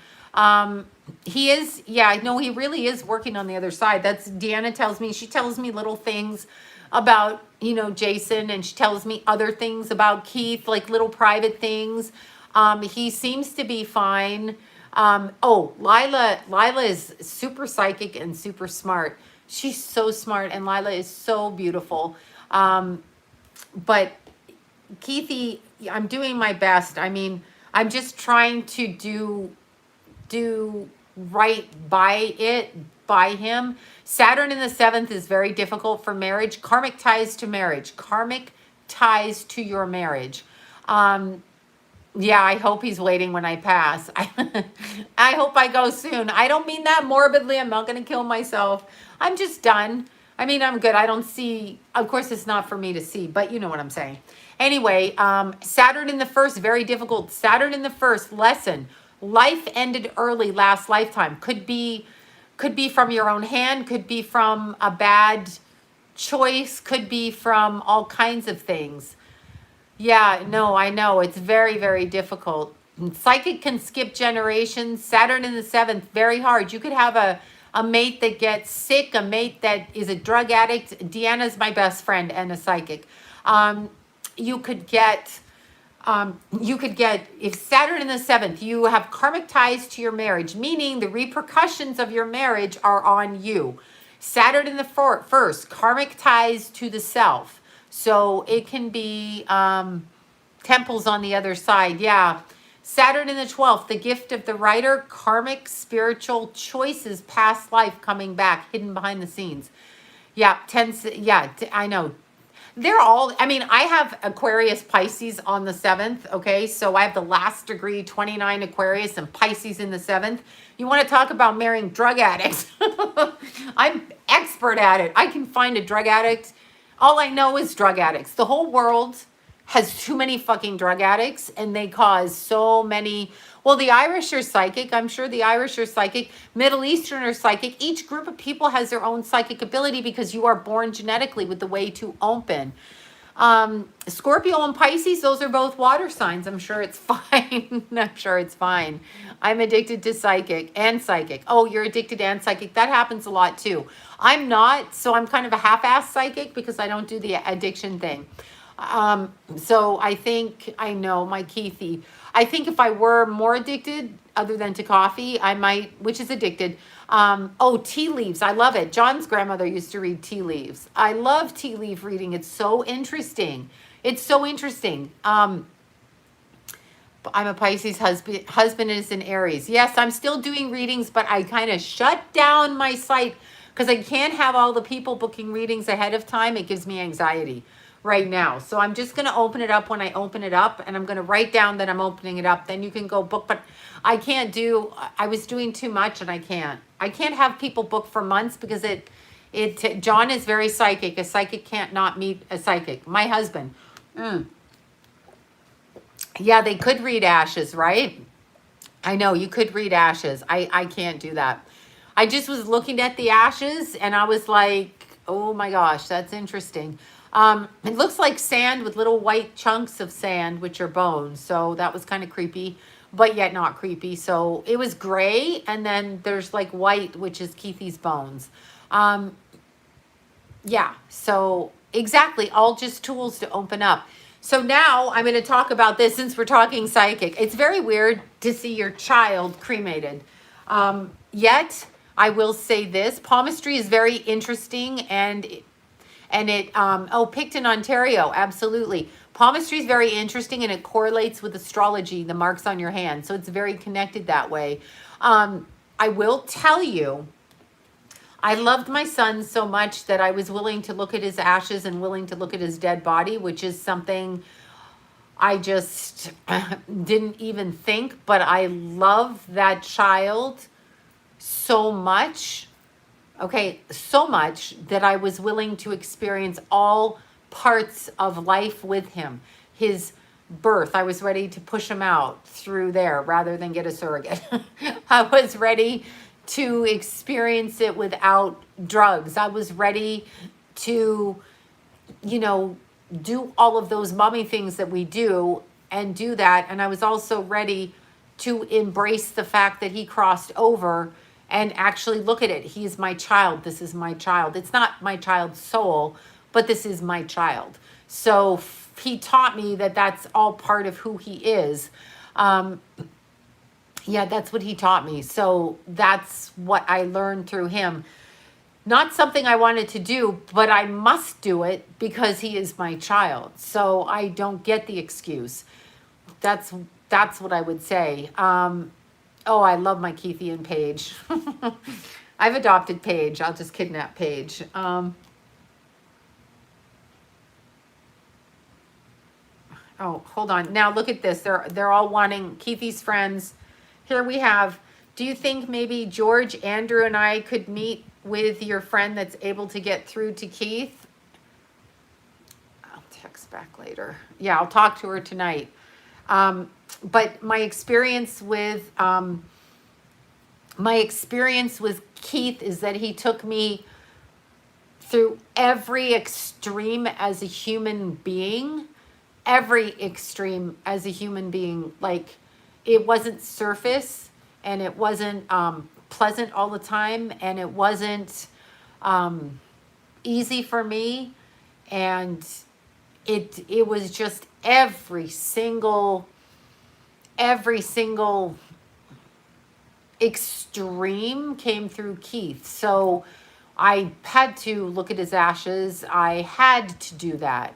I had to do it. He's my child. He's not there. I know the ashes aren't him. I'm not insane. I was letting him go, and I looked at David. Oh, Jackie. Oh, my God. Okay, I'll read my email. I swear. I swear. Thank you, Jackie. I'll read it. Thank you so much. You really don't have to do that all the time. Thank you so much. It's just, yeah, it was just so, doing that, like, actually, my beautiful 6'4" son, that beautiful little twinkle. The last time I saw him, his little gold flecks were so beautiful in his hair. Watching, actually, like, putting his ashes out there and going, this isn't even my child, and I don't get to talk to my child. It was so weird, but it was the extreme of extremes for me. But in a sense, he picked me to do that. He picked me to do it because for some fucking reason I'm doing it. And it's so not like me. Oh, God. I'm so sorry your son passed. It's horrible. It is horrible. I ache. I ache.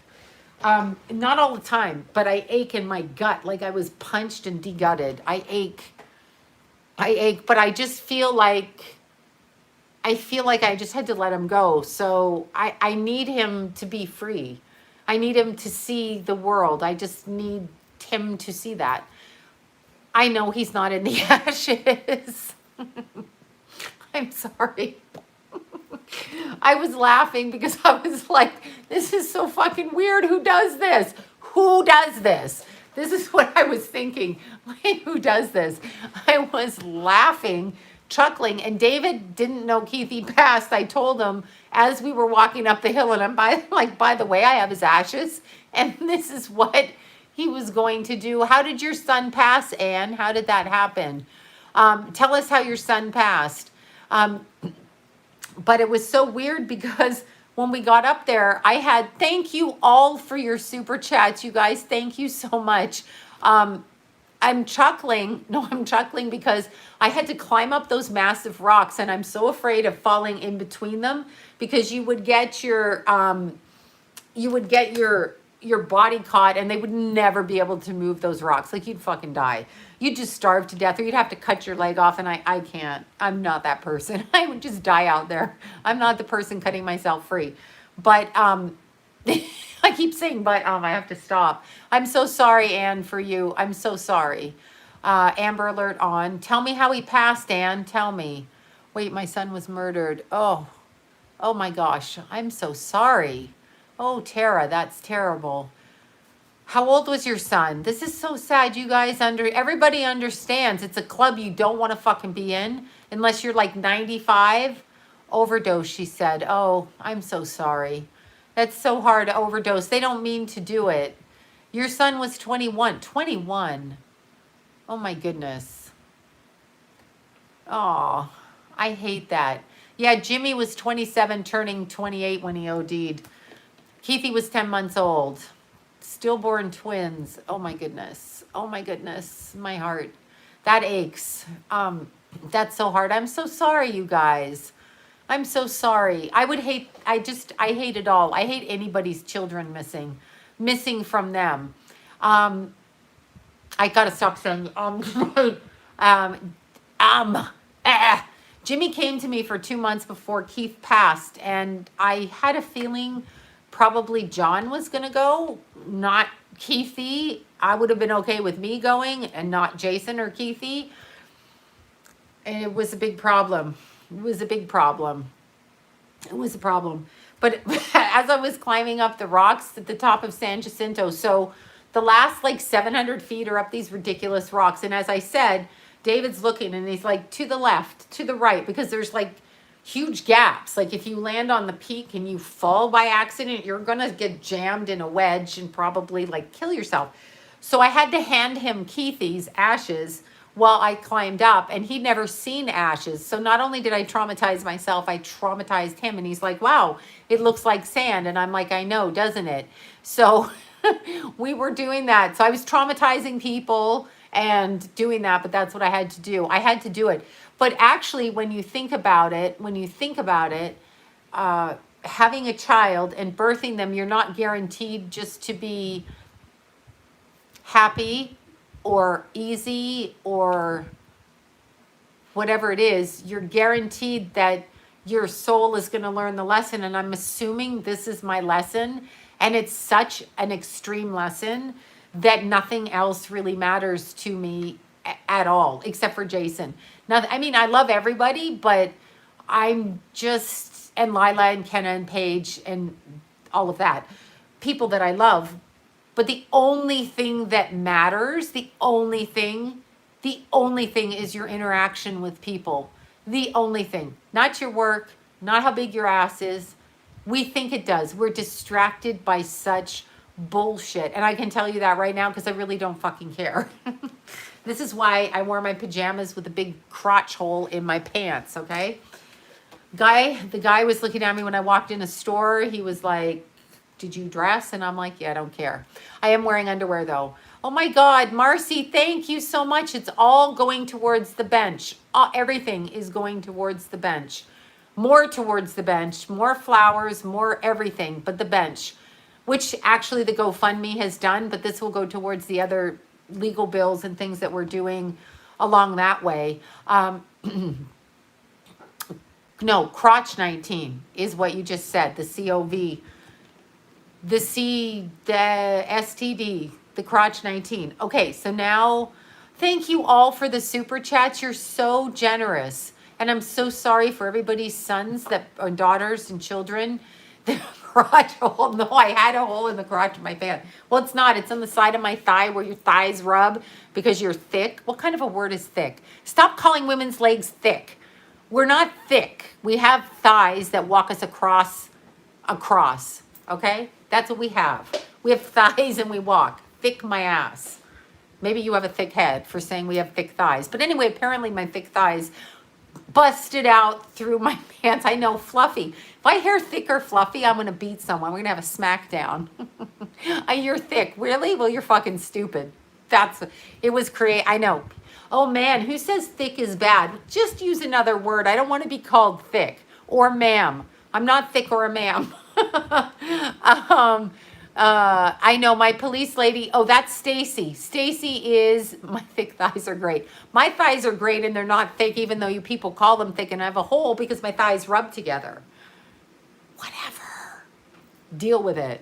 Air conditioning. I don't even care. I'll go to sleep in these and I'll go, has to be a male, always a male. Pluto in the first. I have Pluto in the first. It's aggressive. I've been called fat my whole life.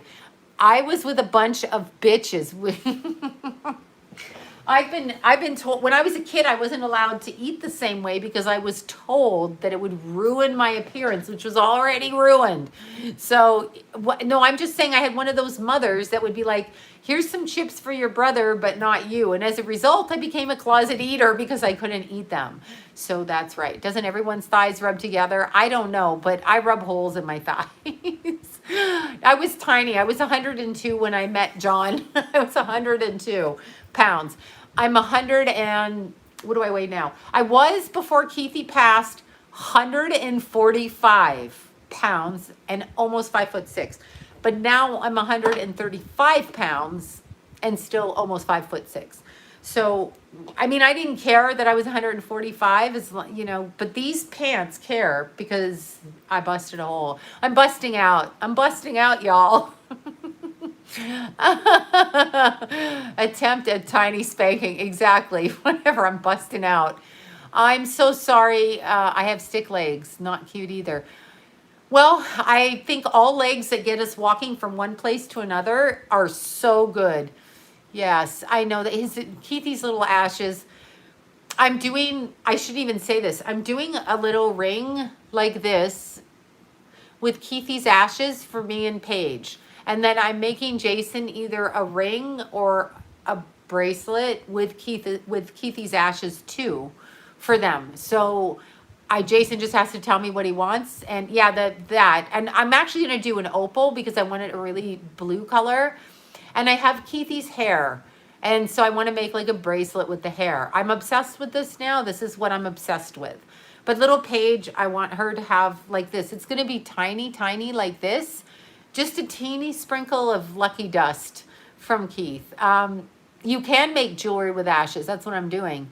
My thighs are busted biscuit tubes. My thighs can put you in a fucking headlock and crack you like a walnut, okay? That's what my thighs can do. I got some strong ass thighs. Strong ass thighs. Climbing. Oh, Tara, I'm so sorry for you. I don't know what to say. We just have to assume the only way that I'm just saying, if I put a man in a headlock, if he even tries to get there and I put him in a headlock, I can really headlock him. Like they're not getting out of the headlock. Lucky dust. That's what it's. Keith's lucky dust. They are not getting out of the headlock. Never happening. I love cookies.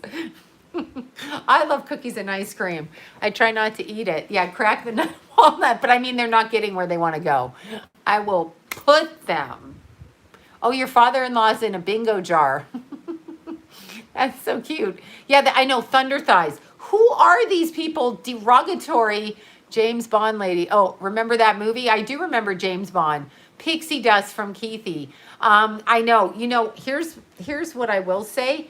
As mothers of children who've passed away, we must be able and have agreed to live through it. And they picked us to deal with that because nobody on this planet wants to deal with that. Nobody wants to deal with it. Nobody. You can picture that exactly. Those thighs go up those mountains. I'm a strong ass bitch climbing up those mountains. So you know. Yeah, she's binding him in the spirit when she does it. When Courtney has his hair for a doll, she's binding him. My house got robbed in 2010. No, I haven't heard of that channel. Yeah, I want to go to the top of the mountains. That's what David said too. I said, well, if you die first, which he won't because he's younger, I'll take you up. I might be like 70 climbing up a mountain, dropping his ashes off. And that's where I want to be. So I want to be at the top of a mountain. So I'll have to get Marvin because Jason isn't going to climb there. I've got to get Jason to do that.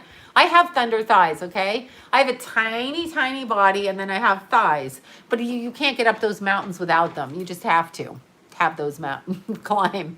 Yeah, no, Courtney's binding him. When Courtney's taking the hair and doing that, she's using that. I love opals. She's using that. Thank you for that. She's using the hair to bind them in the spirit level. That's what she's doing. Okay, so let's talk about what's coming up. Okay, I have locking guys. Wait, I have. Oh, you've been locking guys with your thinner thighs. Boom. You trying to go where? I'm going to stop you. It's under my control. Okay, sorry. It's just something I do. Okay, earth is hell. We are in hell. You're not going to hell. You're here. This is hell. Purgatory, hell, whatever it is. No, Courtney's not a good person, clearly.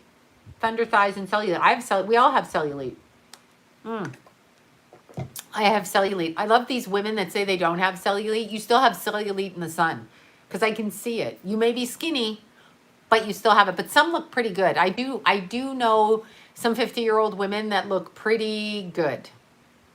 Oh, your husband's in a fishing tackle box. That's cool. It's in relation to you, I feel. Who likes rock music? Everybody likes rock music, don't they? Is this a dead person? Oh, it's probably my friend Michael if he's dead. Could be that. That's the person. Okay, so here's what's going to happen. Don't be scared of things that haven't happened yet. And remember, you can always do something to your neighbor and steal their water. I would love to have my ashes in a coffee pot. Exactly. That's where mine should go too. It's between mountain and coffee pot. Possible ice cream parlor. Possible. Write this down. Okay, Sloan, I am what? I don't know. Okay, so here's what's coming up before I forget. In the next 2 months, and in particular, 11th of October on, we need to watch. I have Saturn Aries. I have a phobia. Can't stand my wrists. Okay, absolutely. We need to watch because the wheels are in motion. So we are going to start seeing things, and I'm going to talk peripherally about STDs, crotch 19, popping up. It's going to start happening. We are going to be told things we don't want to hear. The 11th of October sticks out in my mind. Also, the next 5-6 months stick out in my mind. It's getting awfully cold in here. The dead are going to come in. I have the air conditioning on. I'm kidding. That's a psychic joke. We should not buy. Oh, here's what we should not buy on Amazon. I'm just saying it doesn't work. So I bought a shower tub because I have a shower, not a bathtub at the studio. So I bought Doug Ford is an idiot. So is his brother, whichever one. I don't even know who's in charge. The first Ford was an idiot. The second one, although I did like the Rob Ford. That's the dead one, right? I loved it when he went on camera high out of his mind, high as a kite, with his wife standing beside him saying that he likes to eat cats. You know what I'm saying by cats? Wink, wink. Pussy. He said this. This is on national TV. His wife is standing there looking at him like, I support my husband, crack addict that he is. Anyway, that's what she said. That's what he said. That's the one that's dead. He literally said he likes going downtown. I don't think he was talking about his wife, but she was standing beside him and they supported him. And then suddenly he dropped dead of cancer, I'm assuming, from all the crack he was smoking. He was always caught out with prostitutes smoking crack. And now they decided to vote his brother in because that family raised 2 boys, perfectly polite and perfect gentlemen. I'm not blaming the parents, just saying. I'm sure it's some. Do you remember that? His wife was standing right there. I was like, you know what? I like this guy. Like, something about that is hilarious. It's so absurd. He eats at home. No, I don't think he was doing it with the wife. I think he had a mistress that was a prostitute, if I remember correctly. That's what I'm saying. Muff monster. Who you? You're my age, Muff. Yeah, I'm sorry. I'll stop. I'm stopping. I'm like a 14-year-old.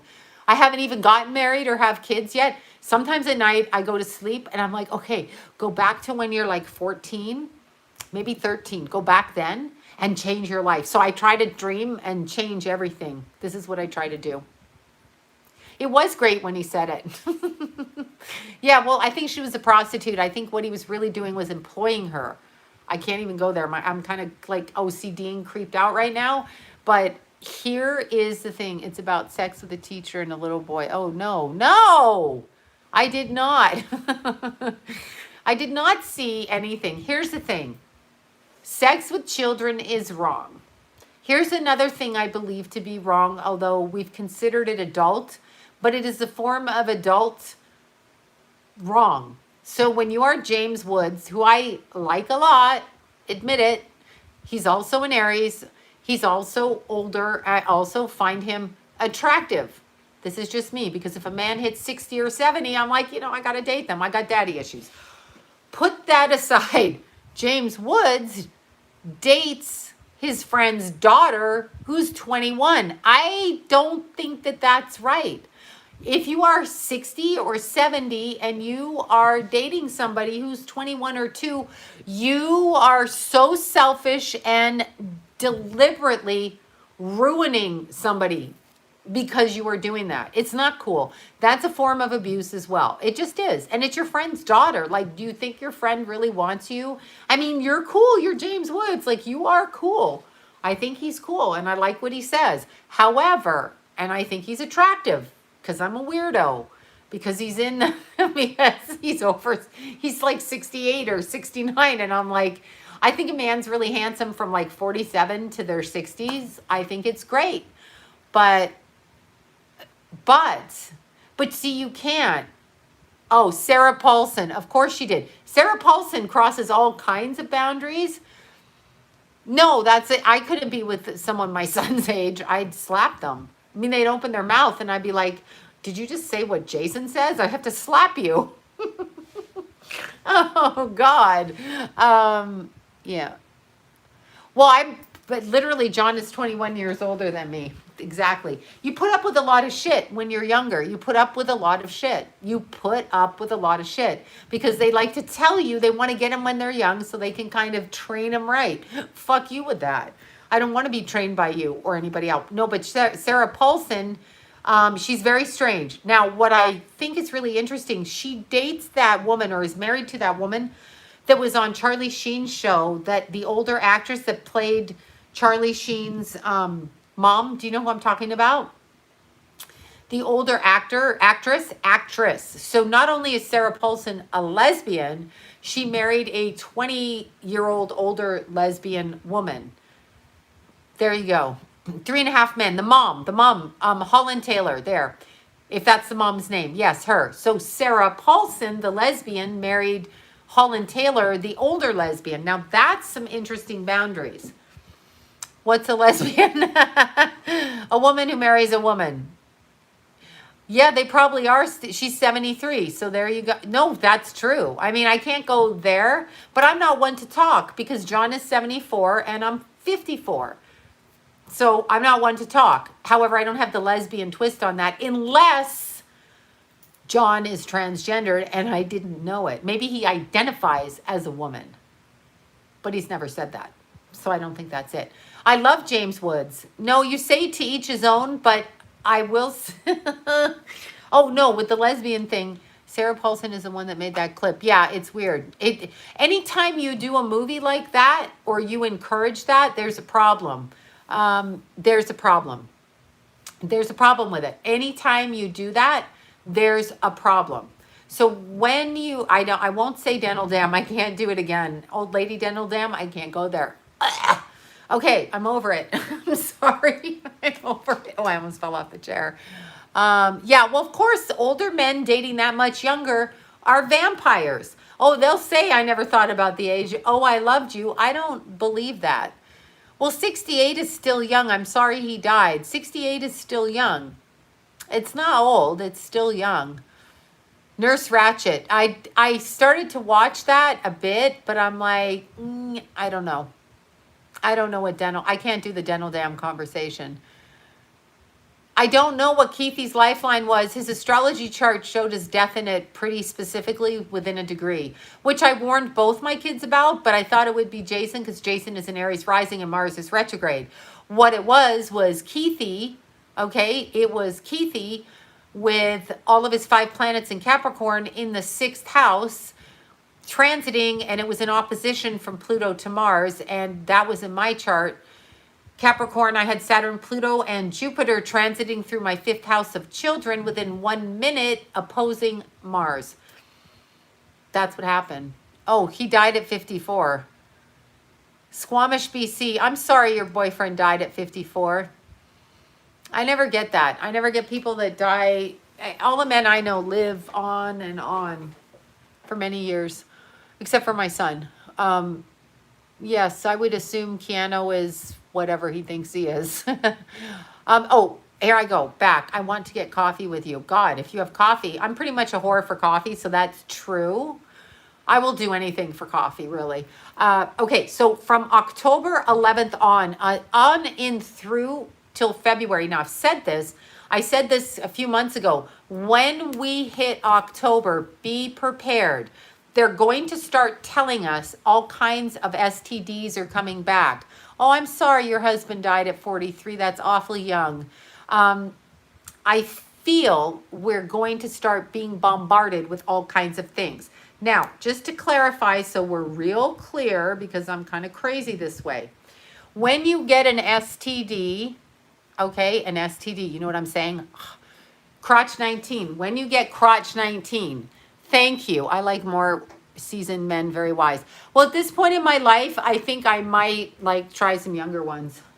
Don't tell John that though. Doctor, okay, STDs. No, I'm not talking about those STDs. I'm talking about crotch 19. I'm trying to wink. I'm trying to do it.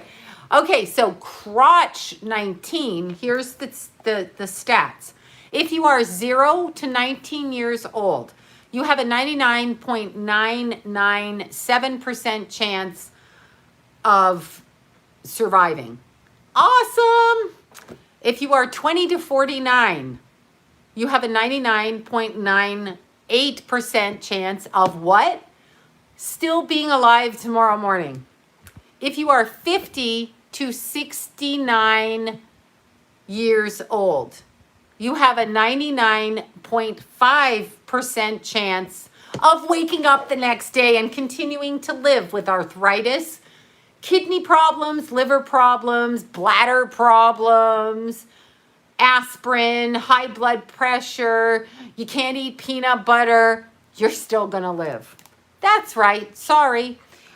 If you are 70 plus, you have a 94.6% chance of waking the fuck up until the day you die from being run over from some little fuck that turns off the freeway left and runs into you because they're smoking a big hookah pipe on the way by. That's what's gonna happen. So, it's a damn cold. Yeah, I know, right? So, no, I'm not staying away from anybody. And I just might start making out with strangers as we hit October, just to prove it. Just strange people. I might just go up and plant one right on them. If they have bad breath or smelly underarms, I'm not doing it. But otherwise, I may do that. That's what I may do. Texting behind the wheel, right. That's what I may do. We're going to be told things we're not going to want to hear. It's another way of subversion of strength. That's what I heard in my head. It's subversion of strength. The subversion is happening as we are being pitted. They're going to break us up into 4 different groups. This is also what I'm seeing. So I'm assuming that's going to be some kind of race war, some kind of political war. And I'm also feeling, okay, that the religious element is coming in. Those with God, those without God, those with different kinds of gods. What kind of God? What am I saying? I'm saying in code, wink, wink. I got to start doing sign language again. I am saying that the fall of the Roman Empire, think the movie Gladiator. That's right. I have to, I'm okay. I'm okay. I'm okay. I'm okay. Okay, sorry. I have to snip my underarms. Now I'm just being silly because I can. I believe, like in the movie Gladiator. Do you remember the movie Gladiator and that Russell Crowe's character? I do love that. I watched that movie in Braveheart just before Keithy died. I was obsessed with the warrior mode. But in Gladiator, he is brought down and tricked and turned in. He is caged and shackled and bondaged. His little buddy that has the scar on his face brings him his statues of his wife and his son that he loved so much that were murdered. He brings him those statues. Maximus, I know, it's so great. It's such a great movie, really, and it's very spiritual. He goes back to his wife and son. That's what I can hope for. I believe it to be true, but that's what I can hope for in my case. Because what if your son doesn't want to see you? I have this fear. I said I have absurd fears. This is the stuff I have. However, when you watch that movie, the people around him keep him shackled and bound. But when he rises up, they see his greatness. And really, it's a war of those of spirit and those of heathen, because it's heathen and spiritual. So that's what we're going into. It is a spiritual war right now. That's not right. Okay. I don't know what's not right, but we will be taught this. It's going to start on October 11th. The one with Russell Crowe. Yeah, I know. I'm sorry. The movie premise is where I'm going. What ear piercing? Oh, get a bunch. I love this. This is the tragus, this little one right here. I love it right there. That's one of my favorite ones. It's also an anxiety pressure point. Thank you all for the super chats, you guys. Thank you so much for that. What I feel is happening, I feel it's coming down to the point where we're all being funneled in a particular direction. I can feel the funneling coming around us. 71 years old. Woo, woo, woo. Happy birthday. Yeah, pierce that. Tragus, whatever, that. So I feel we're being funneled. Now, what I want people to understand, and I just want you to look at it this way. Let's say we're in high school and we're running for high school, what is it? What you run for in high school? High school president, right? And so you're in 10th grade and you're a president in high school and you think this way. So this other guy comes along and he's going to be your savior and he's going to be the one that helps you in high school and he's going to let you eat the cafeteria food because you can eat it. And he's the one. And everybody's saying, cheering, cheering. Did it ever occur to you that it's bait and switch and one and the same in order to funnel us into one thing? Because that's what I'm saying. That's what I believe it is. So I believe as a group of people, we have to learn, and it's very difficult. I have friends, they yell at me, friends that throw me off of Instagram, friends that we shouldn't be having any kind of a civil war because it's really a spiritual war. It's really a spiritual war. They want us to go civil. Piercing, and that sucker hurts till this day. It can hurt. Yeah, my most hurt one was the one right here. So I took it out because I kept having my things. So I made my ear pods in, which really screwed that piercing up. But here's what we should do. We should all understand we need mass prayer. We actually need mass prayer. It is a spiritual war. Anybody who wears, I believe my dad is possessed. It's possible. I also feel at this point in student council, thank you. I was like, I didn't graduate high school. So those people that did that stuff with stickers and then handed out food, those people, I like the food. I want the sticker. Okay, that's true. But it also feels to me, because there's some people that are so dumb. They are so dumb. I don't even know what to say. They are so dumb, I can't stand it. I don't know if they were dropped on their head as children, but they are so dumb. So, anxiety, don't pierce it then. What's happening is the vibrations, I start to get like, those tuning forks? Do you guys know that? Tuning forks? You hit them and they reverberate like this. I am hearing reverberations in my ears I'm hearing it. So they are doing something that I know they're so fucking stupid. So fucking stupid. I am hearing vibration. No, but I think they're trying to vibrate us into a position. I don't believe technically we have as much free will as we think. I believe we are being brought down in a certain way. It's frequency manipulation, yes, but I'm hearing it outside of myself. I was hearing it when I was hiking and there was nobody there and I didn't have my cell phone out. I wasn't listening to it.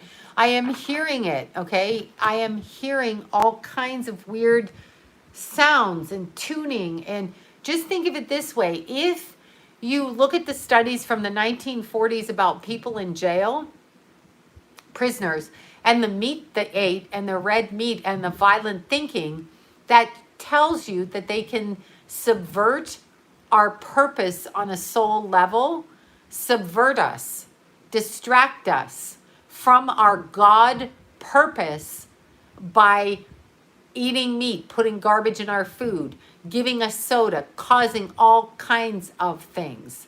Okay, so we are being misdirected, bait and switch. I throw a ball over there, but really I'm going there. Y'all are running that way and I'm going that way. I'm saying that. Gang stalking, absolutely. I'm saying that. I'm saying that that's what's happening. So we all need to pay attention to this. We have to pay attention. It's happening, and the buildup is between October 11th and, to me, right around when the sun hits Pisces. We're not out of the woods, and I don't think we're out of the woods right now. I don't think we're out of the woods, but we have to pray. They're coming to get us. They're coming to get us. Just like Maximus went out there and that little weasel of a ruler, the incestuous weasel, that guy in the Gladiator movie, the Roman Empire, that was such a coward, he stabbed Maximus, right? He stabs him so that he can win. And he still doesn't win, because through the death of him, they rise up and they shift the energy, and it's absolutely amazing. That is what's happening. There you go. Chemtrails and fluoride. I don't use fluoride. I use fluoride-free toothpaste, and this was so cute. So Johnny was cleaning out a big jug of water of Keithy's, and I used to go get Keith the Emperor Shungite. I think it's Emperor Shungite. That's what they call it. And he would put, yes, Joaquin Phoenix, he would put the Shungite in his water so that it would clear the frequency. Yeah, I believe, can we celebrate? Why wouldn't you celebrate the holiday? Except they have all the dates mixed up, because the holidays are all backwards and satanic. I mean, I'm not supposed to say that word here either, but the holidays are backwards. So I think we should celebrate. I'm going to do, you know what was so weird? Elite Noble Shungite. Thank you. I'm like, Emperor Shungite. I just make up words. I'm going to celebrate. I will be coming to your house for candy on Halloween, and I'm going to be dressed just like this in my pajamas. This is my jam. I know they're building those camps. The feline camps. That's what they're doing. Exactly. Okay, so I hiked in a park that said it was closed. Shoot me. I did. I really did. We hiked in.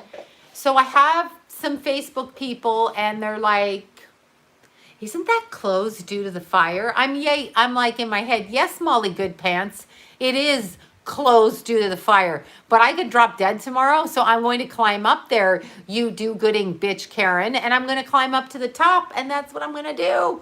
Boom.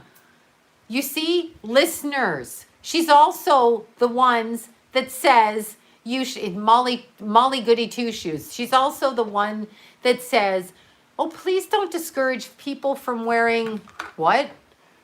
From wearing lavender slippers, the face coloring on their face.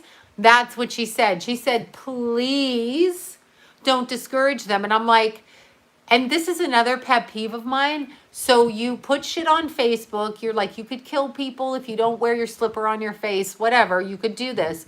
And I'm thinking to myself, well, actually, my son did die. So you blathering on about what happens if I don't do this is stupid, and you didn't even send your condolences, and you're on my page yapping about a shoe on my face, whatever. So I will be breaking into, no, my breathing's perfectly fine. I think, hold on. Yeah, it's fine. I feel that I will need to go into all parks that say don't enter. I feel the word don't enter secretly tells me I must enter. Unless, of course, the park is on fire, then I'm not going to do it because I'm not an idiot. But aside from that, just because it's closed, because it's been closed, there's tape around playgrounds. Why? Was there a mass shooting or something? I don't know. I think the tape around it and the closing and the sign, I don't speak English really well, nor do I read it well. So I feel that I shall have to walk through it. Don't. I must. Put it on? No, I won't. Stay indoors? Shut up. Don't do this? I'm gonna. That's what's gonna happen. I just feel now, since Keithy died, honestly, yeah, I know it hangs around the park. It hangs. I just feel since my Keith died, I don't have time to play your games with control.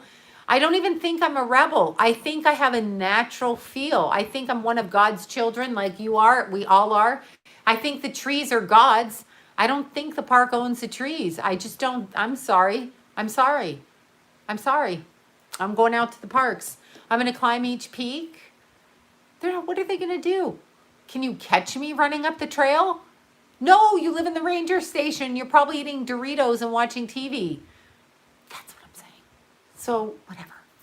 Nobody does. My 93-year-old grandma will not play. Good. Exactly. Cute grandma at 93. Exactly. I know they can't catch me. They want to catch me. Whatever. And if I get up there, here's what I'll say. I got lost. I had a stroke. I was drunk. I took acid. I'm on mushrooms. Do you know where I live? I'll say any kind of thing like that. Oh, God. God. I know people won't listen to that. Problem is, by the end of this year, yes, expect, she tells everybody there. I love grandmas who do that. My grandmother used to drive my dad crazy saying, you know, have you gained weight? Have you gained weight? They love to say that. It's the only thing they have control over. Yes, bitch, I've gained weight. I know they're so dumb, and they think that they're good. Like they think they're Molly goody two shoes. Look, I'm wearing this. I'm good. Protect others. It's not my job to protect you. I'm not running amok on the street with a vehicle, drunk, smoking crack, running down, robbing people at gunpoint. I'm walking outside in the sun. That's what I'm doing. What is wrong with that? They're dumb. I can't. And I can't. I just can't. I can't. There's so many of them. There's so many. There's so many of them out there. It's terrible. People are they actually walk out and they think they're superior. And I love this. This is what happens hiking. Okay, so I'm using an envelope. Here's what's happening. So you're walking towards somebody and you're like running or whatever. You're going to pass this person in 2 seconds. They too are running like this, or they're walking and they see you and they go like this. And they turn and I'm like, what are you stopping, you moron? You just look like a dumb fuck. And you deserve to get sick for being so stupid. That's what you deserve. You deserve to actually catch a flu, you loser, a loser. A loser, you are a loser. Thank you. I can't stop. They literally do that. There's nothing on their face until they see you, and then it's this. And they turn, and it's like, what are you doing? Do you think my germs have not crossed the road, which is really 2 feet long, and jumped in your eye sockets? Because I taught my germs to do that. My germs don't just go in your mouth. They go up your nostril, in your eye sockets. They get on your hands. They go under your fingernails. And they might crawl into your undies too. So what about that? Oh my God. It's so weird. It's so weird. I just want to go, are you fucking crazy? Like, I can't tolerate it. I can't. Why am I here? Why is anybody here? I don't think much of her. I don't not think anything. She's friends with that guy, Scott Wiener. Google Scott Wiener. He's the one that passed the Los Angeles. They think they look cool. They look like assholes, and I want to go like this loser, and then I want to sock them one in the face. Now, that's my own rage issue right now. Probably bent up rage about something else, but I want to sock him in the face. So do you guys all know who Scott Wiener is? Do you know who he is? Yeah, no, I know. I don't trust any wiener. I like some, never mind. Scott Wiener is attached to a different wiener than Anthony Wiener is attached to his own wiener. Scott Wiener is a gay man who was friends with the person you asked me about with the last name Kay Harris. That person, okay? So they were friends and they got the bill passed to make it the judge's discretion. So if a 21-year-old gay boy has anal sex with a 10 years younger, which would make him 12 or 11, gay boy, they don't have to be registered sex offender their whole life, because it was unfair to the people who had anal sex and some other kind of sex. I'm so not up on the sex. I mean, anal sex, I have friends, they'll do it like it's birthday sex or something for their man. But like, I'm like, you know what? I don't know. I don't feel like I want to injure myself at this point. So how about a blowjob? That's the birthday stuff. Oh my God, too much information. All right. But anyway, that's the law that passed. Exit only. That's it. But I'm just like, But I don't care what people do. Do whatever you got to do and do it the way that you want to do it. But when you're talking about a 10-year age difference, where do we distinguish that? Even in the gay community, where do we distinguish that? So is it a 21-year-old with a 10-year age discrepancy from an 11-year-old? Shouldn't we move the age of consent up?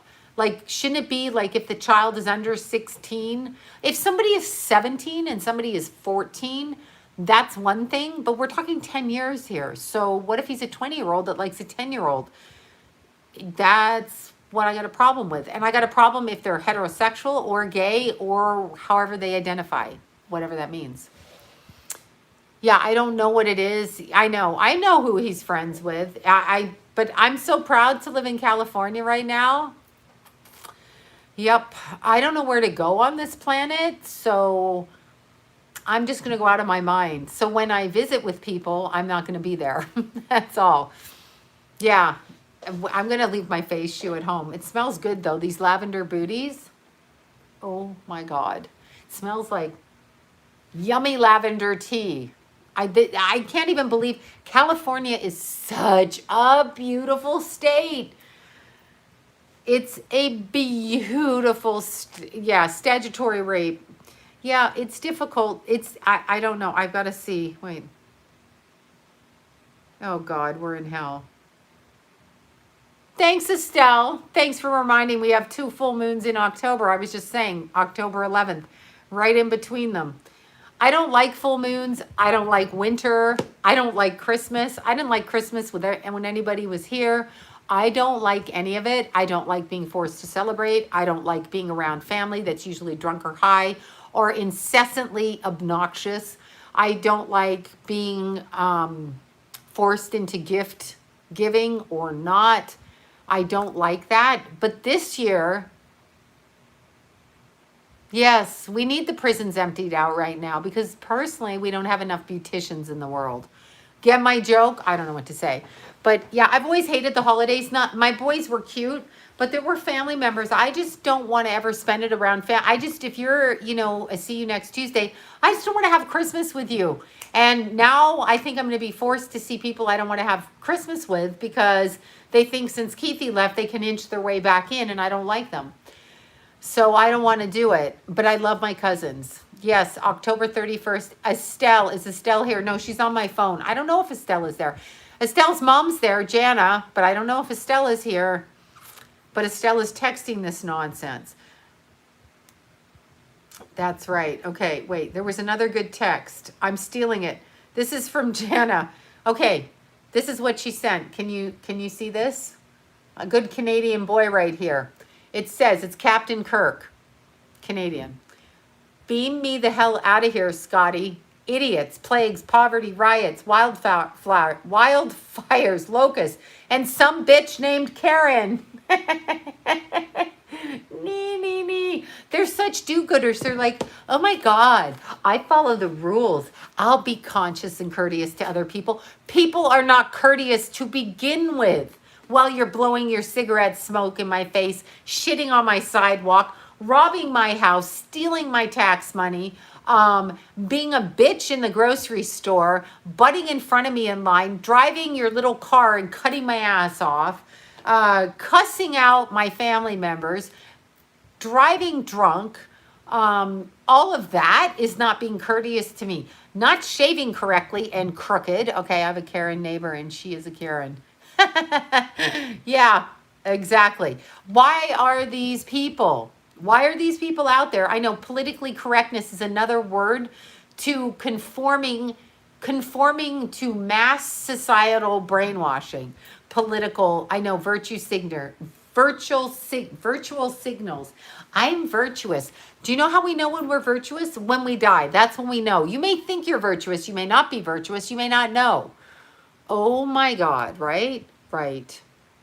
Yeah, I know. I hate telling people my name, Karen. The neighbor is probably me. Oh my God, now I just got tired. Look, it happens all the time. I'm like, oh my God, that's funny. My sister is Karen, but she's not. Your sister's name is Karen, but she's nice. I know political correctness never occurred to me. A great pedicure would be heaven to me. Go get a pedicure. Go get a pedicure. My pedicure girl does it. My manicurist. They just have to work outside in the smoke, by the way. So they have to work outside. I know. Amazon. Oh yeah, the thing in Amazon. So I bought a bathtub that you put up in your shower, and it's a fold-away one. Doesn't work.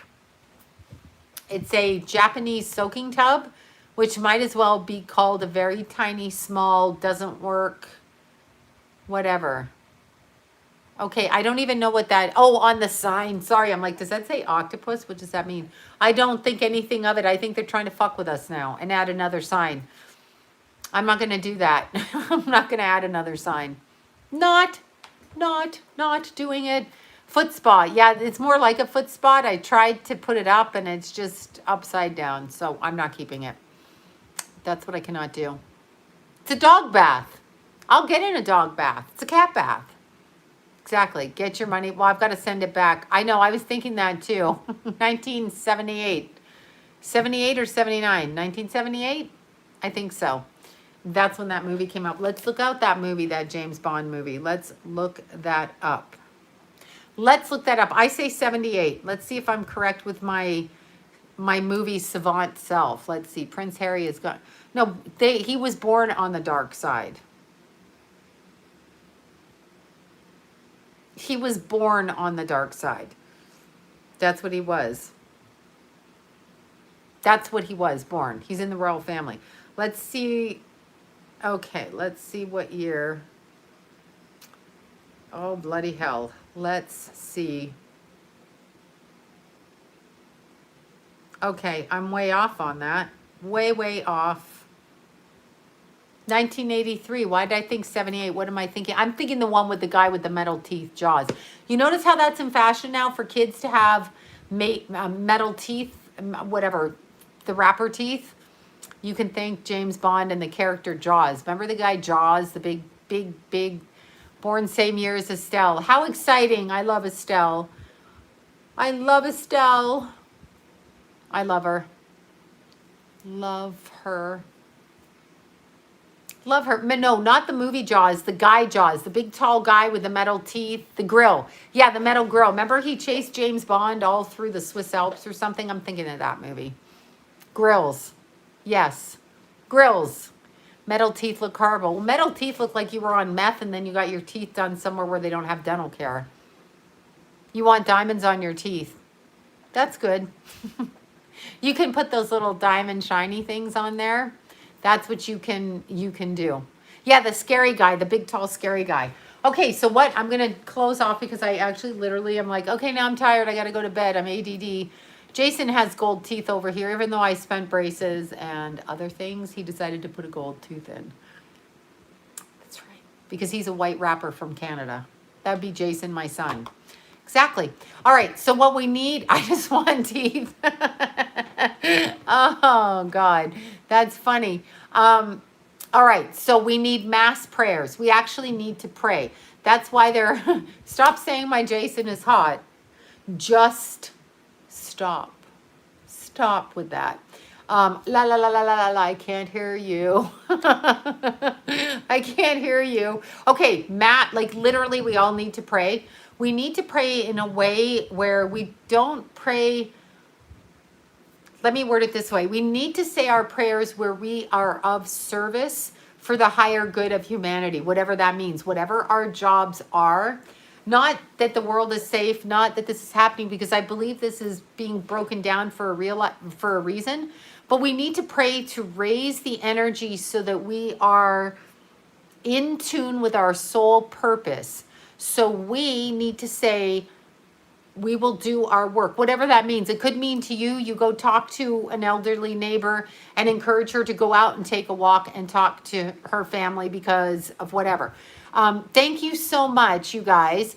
All of you. We need to pray that we are of service to our creator, which would be our God. And I mean that not in the way the others mean it. I mean, I say our God. I could be saying any God. The traditional, I don't even know if that's the God and Jesus version of God. How about that? Yeah, we need to be of the higher service. So we are here to be of service. That will give you the strength to follow through with what you need to do, what it is you need to say, how you need to respond to people, and how you can fight from your own perspective. Pray to Jesus, pray to God, pray that you are of service on earth, because that's the only way. The only way that you can raise any vibration of that is to do your soul work, not the work we think we're supposed to do, not like be a waitress. Jason is very handsome. La la la la la la la. So was my Keithy very handsome. Keithy was very handsome. My Keithy, my golden boy. My Jason, my rough one. There's a rough one and a golden one. I got to find my Keith picture again because I got to show it, because my Keithy was so handsome and that I love my Keithy. And he had such nice golden hair. Okay, he would despise me showing this. My Keithy. Look at that boy. A beautiful boy. Look, my little Keithy. That's my Keithy. Yeah. He looks like me with man muscles. He had my stomach before I had babies. I did have a six-pack. He's so cute. My Jason is different. My Jason is different looking. So my Jason's still handsome. But my Keithy's like a golden boy. They're just different. Anyway, that was my Keithy. Yep, 6'4" and exercised and a good boy. I know, don't cry. That was my Keithy. Now he's ashes and he's on the top of a mountain. So he climbed higher than he ever... I know his little roller skate picture. He's so cute. I love that kid. So, well, obviously, who doesn't love their kids? I know, Jason is also... Jason is older than Keith. And far more immature. But I love my Jason. Jason was my firstborn, and I'll never forget Jason walking around in his diaper, never tell him this, with 2 apples in his hand. Two-fisted apple eater when he was a little boy. He'd go into the fridge and grab 2 apples, and out would come these apples, and he'd walk around with swimming goggles on and a hat. Oh my God, thank you so much. Oh my God. Thank you, you guys. Thank you so much for that. Thank you very much. You're all so generous and crazy generous. You really do not have to. That's not my thing. And thank you so very much. I don't even know what to say to that. Thank you. Okay. Little Keithy on roller skates. Little Doodleberry when he was little. Me and the Dewey. There you go. So cute. Thank you guys for that. So, I mean, so beautiful, because I'm just going to keep putting it towards everything. Let me find you another picture. I'll find you one other picture and I will stop. This picture makes me laugh. This is Johnny's cousin Jay, and this is Keithy. Look at Keith looking at Jay. They're having a brawl. They're having a meeting of the minds. That cracks me up like nobody's business. Those two talking at each other like that. We spent many winters there and many summers there. So I just have such fond memories. And that picture cracks me up, makes me laugh hysterical. Okay, so wait, I'm gonna show you one more picture, and this is the cutest picture because it's a picture of my Jason with his Keithy, and Keithy loved, I know Keithy was a towhead. Keith came out with white hair. I did not come out with white hair, so that didn't happen. I've got to show you this. Oh, I hate it when I lose pictures.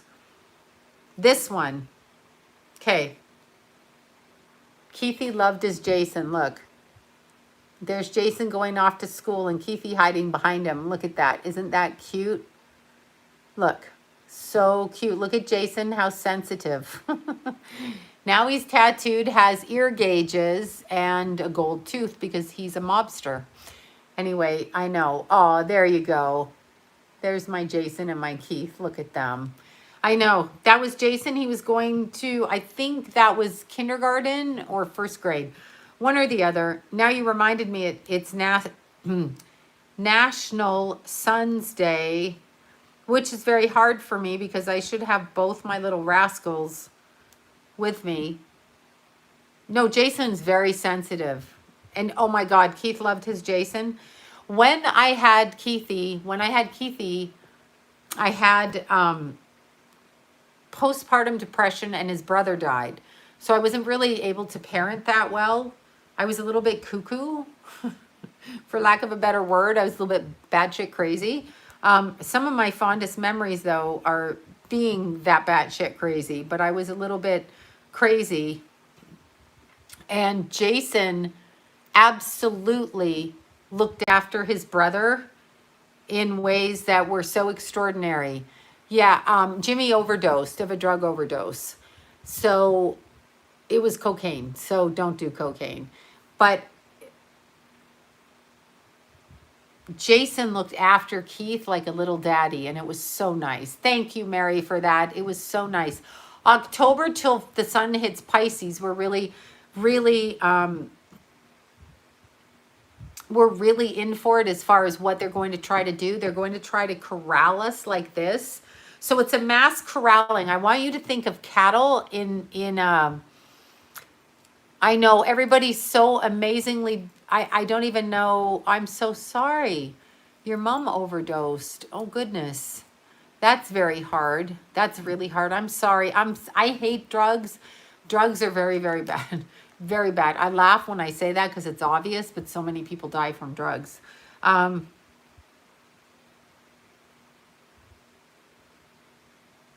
Yeah, it's a real shame what we're going to see happening. Think of cattle. Now, oh shit. I just wrote I wrote the wrong word. Think of cattle in, sorry, I apologize. Think of cattle in a field, and think of them, better yet, think of wild Mustangs. Wild Mustangs, okay? Wild Mustangs. Think of that.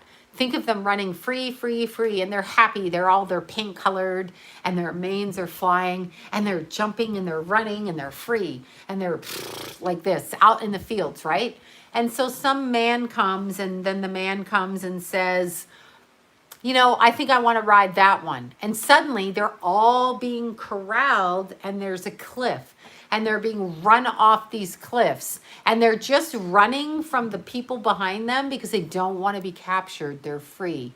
They're free. Their manes are free. They're beautiful. And they are, boom, run off a cliff. And then, or they are run and corralled, so against a mountain where they have to turn around and they have to face their oppressor. And I'm talking about the horses.